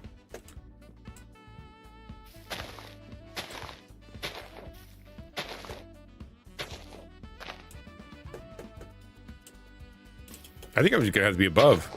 That's an awkward angle.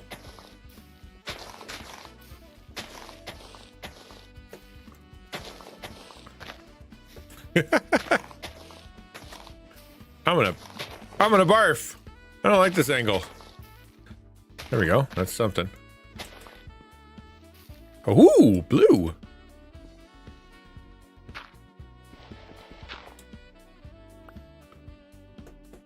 At least it didn't happen on Sunday. Yeah, no kidding. You were able to go to the hospital Saturday last week, and it already got to the bone. That's so scary.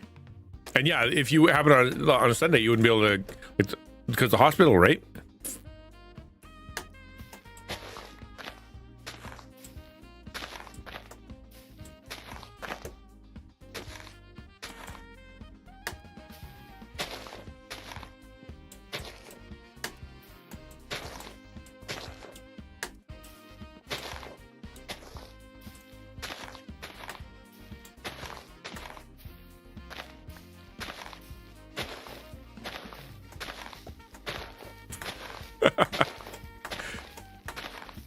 Don't tell anybody I spent $7,000 on bone meal just so I could make flowers.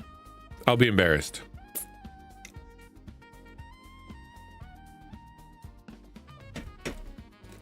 Because they'd be like, why didn't you just go get flowers and replant them? To which I would respond, I forgot I could do that.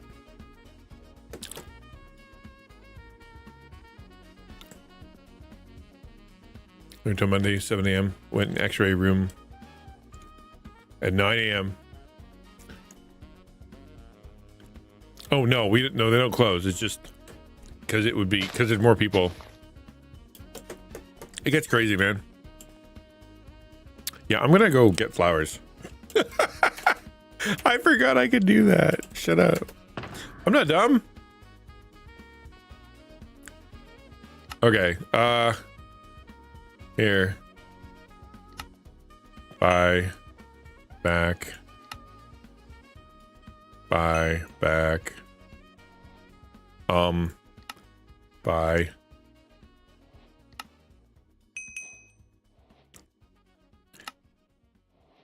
What other ones don't I have? I'm a dummy. Hello, Mother Goose. Good to see you. I mean, I like the RNG. Like I said, I like me putting it out there and you know, making it like whatever I decide. It always looks better if I just let the randomness decide. For some reason, I don't know. Why is that the flowers bones? So many bones. How are you, Mother Goose? Long time no see. It goes all right. It goes all right. We had a big long talk today about goals. We talked about goals, and I gave my goals. We talked about some big other kind of topics, and I felt pretty good about kind of where it went. I did I don't think I think I maybe got 7 videos out of it. So what are your goals for 2025? You want to share? What are your goals? Do you have goals? I assume you do. All right, let's do this in order. What are you?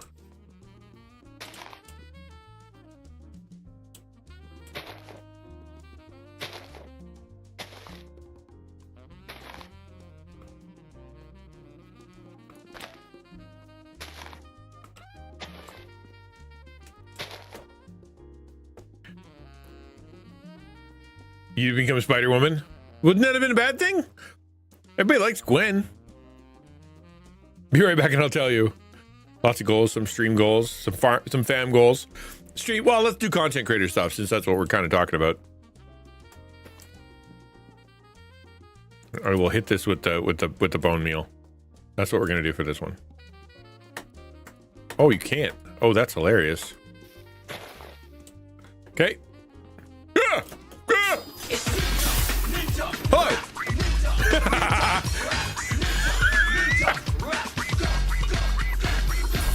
Welcome. Glad you're here. Thank you for that. Love the introduction to the Taco Discord. Yeah, far out, man. I appreciate it. I'll go take a look after stream, give or take. Mother Goose is now an S rank ninja. Thank you for that, Ferric. Very kind of you. I appreciate you throwing down the subs. It helps everybody when you do that. Well, helps me and it helps the person who you gave the sub to, is my point.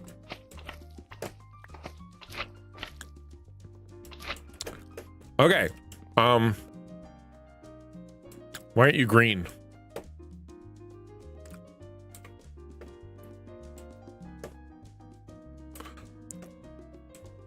Oh, I have an azalea bush and another bush.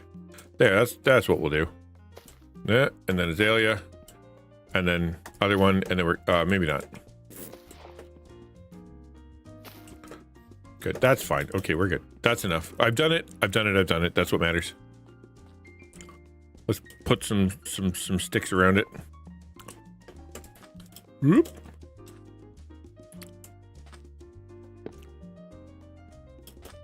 Why do I always put stuff in the exact wrong spot? Like, that is just the dumbest place to put that. Couldn't be worse. Flowers, yeah, only grow in certain biomes. Yeah, I realize that. So hopefully maybe I did a good thing.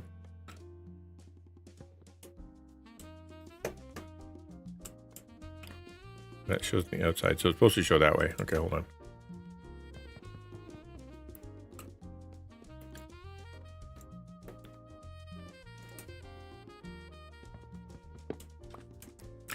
Okay, and then...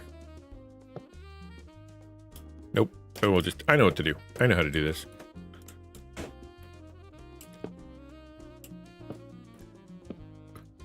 My content goals. I'd like to add a day to my schedule by March.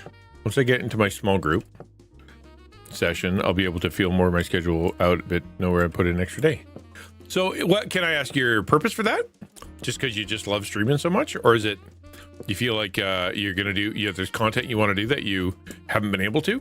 Like what's your purpose?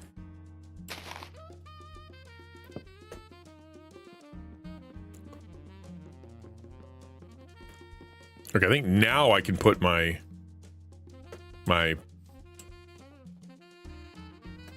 deck out. I think I'm going to make a deck from here on in. That's a good idea. There. Beautiful.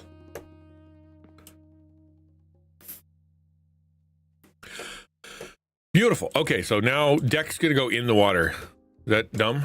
But, well, yeah, I mean, it's not bad. I just need to, how do I get people down to it? Maybe I need to put some stairs somewhere? Probably where I've been putting all these. Yep. Just in my bed. Well, I'm glad that you're cared for. I'm glad you got a break. I'm glad you got medical care.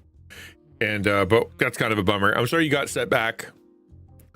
Bring me joy. I want to do more content that I've not been able to do. I want to stream more stream together collabs. I do too. My number one biggest content regret is that I don't do collabs, do more collabs. It's such a bummer. I really wish I could. Yeah, it's if there's one thing I could change about the way I do content, it would be I wish I could accomplish doing consistent, even every Thursday kind of thing. Poof, now I'm in both places. Consistent collaborations. That's what I would change. It's just, I don't know why, but I just can't seem to do it.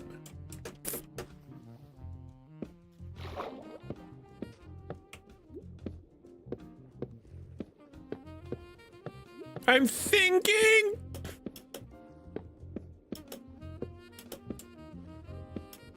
Boop. One every three. Well, no. The issue isn't the doing it. The issue is planning them. I can do it. Like, I've got time and I've got the ability to get places and I can invite people to blah, blah, blah. The issue is I can't find the way to actually invite people That's my struggle, is the inviting. I do stream together, but of late they've just been more spontaneous, want to be more intentional. That's what I'm saying too, Mother Goose. I agree. I am doing the talk. Yeah, we've done it twice a year.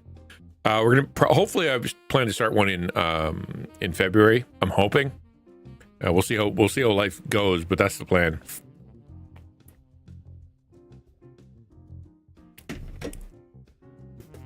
I mean, contacting people to actually do it with. I've never been told no, but I never actually do it. I never contact people.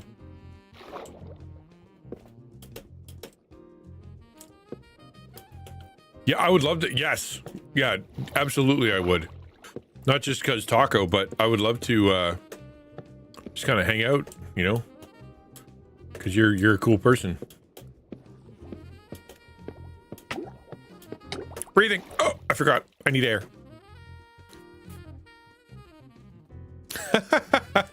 I'm a different class, a completely different class. Nobody's like me. Super still fresh. I'm happy to even collab with people I don't know because I'm confident enough in what I do and what I bring, and people generally kind of know what I'm all about. So I have no problem collabing with people I don't know. My issue is I don't get around to actually asking. I just never get there, which is bad. I'll see you mention now, and we can get on the count. Oh, you're the bomb. You're the absolute bomb, Diggity. I appreciate that so much. How far out should I make this thing? Probably at least 4, maybe 3 or 4. I think you just did that. Well, yeah, but I don't do it. It feels weird to do it on stream, but I literally don't make time for it because I'm just doing other stuff, and then I'm like, ah. But anyway, yeah, thank you for saying so. That is really cool of you. That solved the problem. Answered a prayer, made me feel good. Nice work. Is it part? What is this part of the tunnel? No, Zach. Tunnels go through mountains. Are you dumb? See this? Tunnel go through hill. This is water, so therefore this is more of a like a deck situation, more of a pier, you know? Yeesh.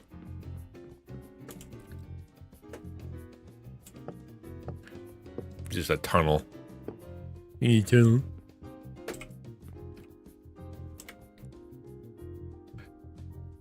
it's like you pop it onto the title of your stream and be like, ask me to you know what? You know what? That's not bad at all. A boardwalk. Yeah, there you go. Boardwalk. That's not bad either. What it's not is a tunnel.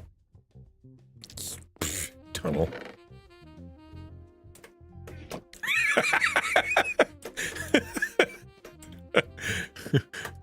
Good.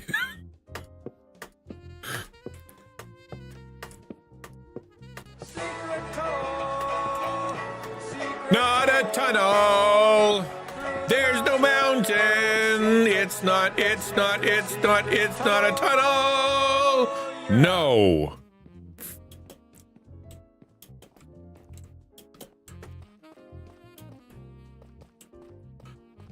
That's stone. I think that is stone. I need to fix all that. Don't be so mean to Zach. He can't help it. He dropped it on his head. I mean, yeah, you're right. I should be more kind to everybody except Zach. It doesn't. Oh, I do have stone. Oh, lovely. Let's get stoned. Fire out. Cool. Works. What was that? Hello. What did you just do? He's a light mode enjoyer. I knew he's nerfed to begin with. Thank you for the light. That was kind of you. Saw that no coming a mile off. I can't say I'm at least I'm consistent.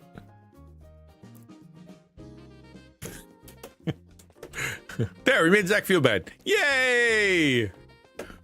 Now I can come off stream. I can stop streaming. I finally got Zach to feel bad. I had to stay on extra to make it happen. Yeah, well, we did. We got stoned right there. Wow, they're not fooling around. That light is serious. I usually am done by 4. I told the kids I'd be done by 4. Yeah, I know the coffee's crazy good. Like, okay, so yeah, let's do the draw. We'll do the draw. I told my kids I'd be done at 4. I should be done at 4. Look what we did though. We made a flower garden. At this rate, we should be good with the train station sometime mid 2027. I think that's a good pace.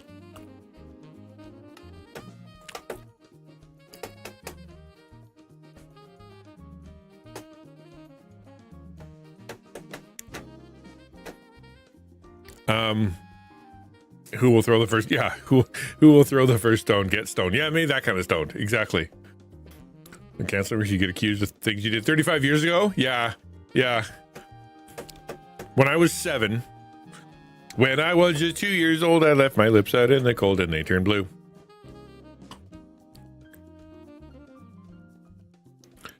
All right, where's the giveaway? I think I lost the giveaway.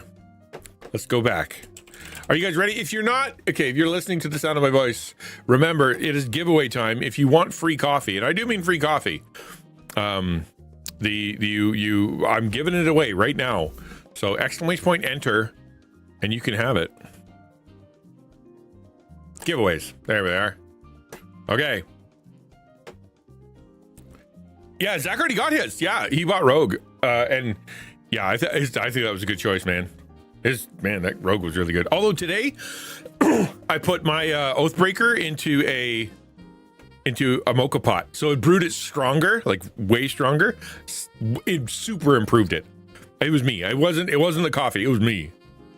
No coffee for you? Aw. You can buy a thermal mug. So what we're doing right now, in case you don't know, where's my mug? It's gone.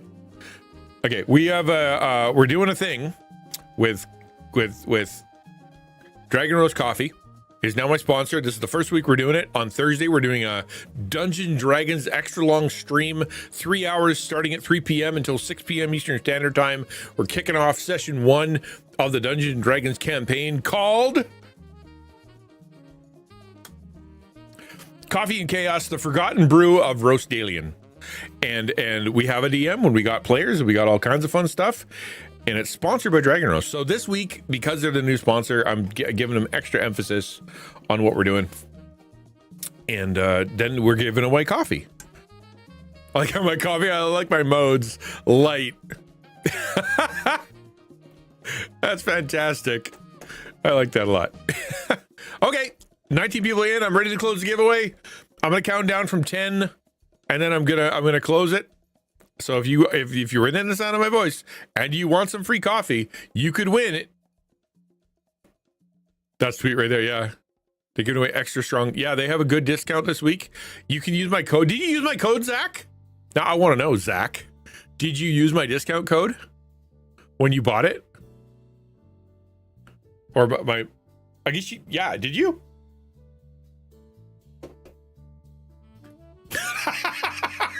Dude! It's okay. For the next person, use code XtianNinja, and you'll get 15% off this week. You could have got more coffee. Closing the giveaway. All right. Preparing to draw a winner. You got an extra 10%. Okay, that's not bad. Okay, there you go. That's not bad. This week I managed to negotiate 15% off for just this week and just my group. So that's pretty exciting. Drawing a winner. Rinning or Wonger. Ransom Ottawa. Is that who did it? Ransom Ottawa wins. That's so cool. Awesome. I'm so glad. Ransom is a great person, amazing friend to the channel, friend to me. He is a major influence, major part of what we do here. Very thankful for him. Yo, Citizen, what are you doing, man? Fastest raffle ever. It would 3 hours and 23 minutes, man. All right. Congratulations. I will, you give me your email, which I already have. Rigged. And I will send it off to the people, and they're going to send you good stuff.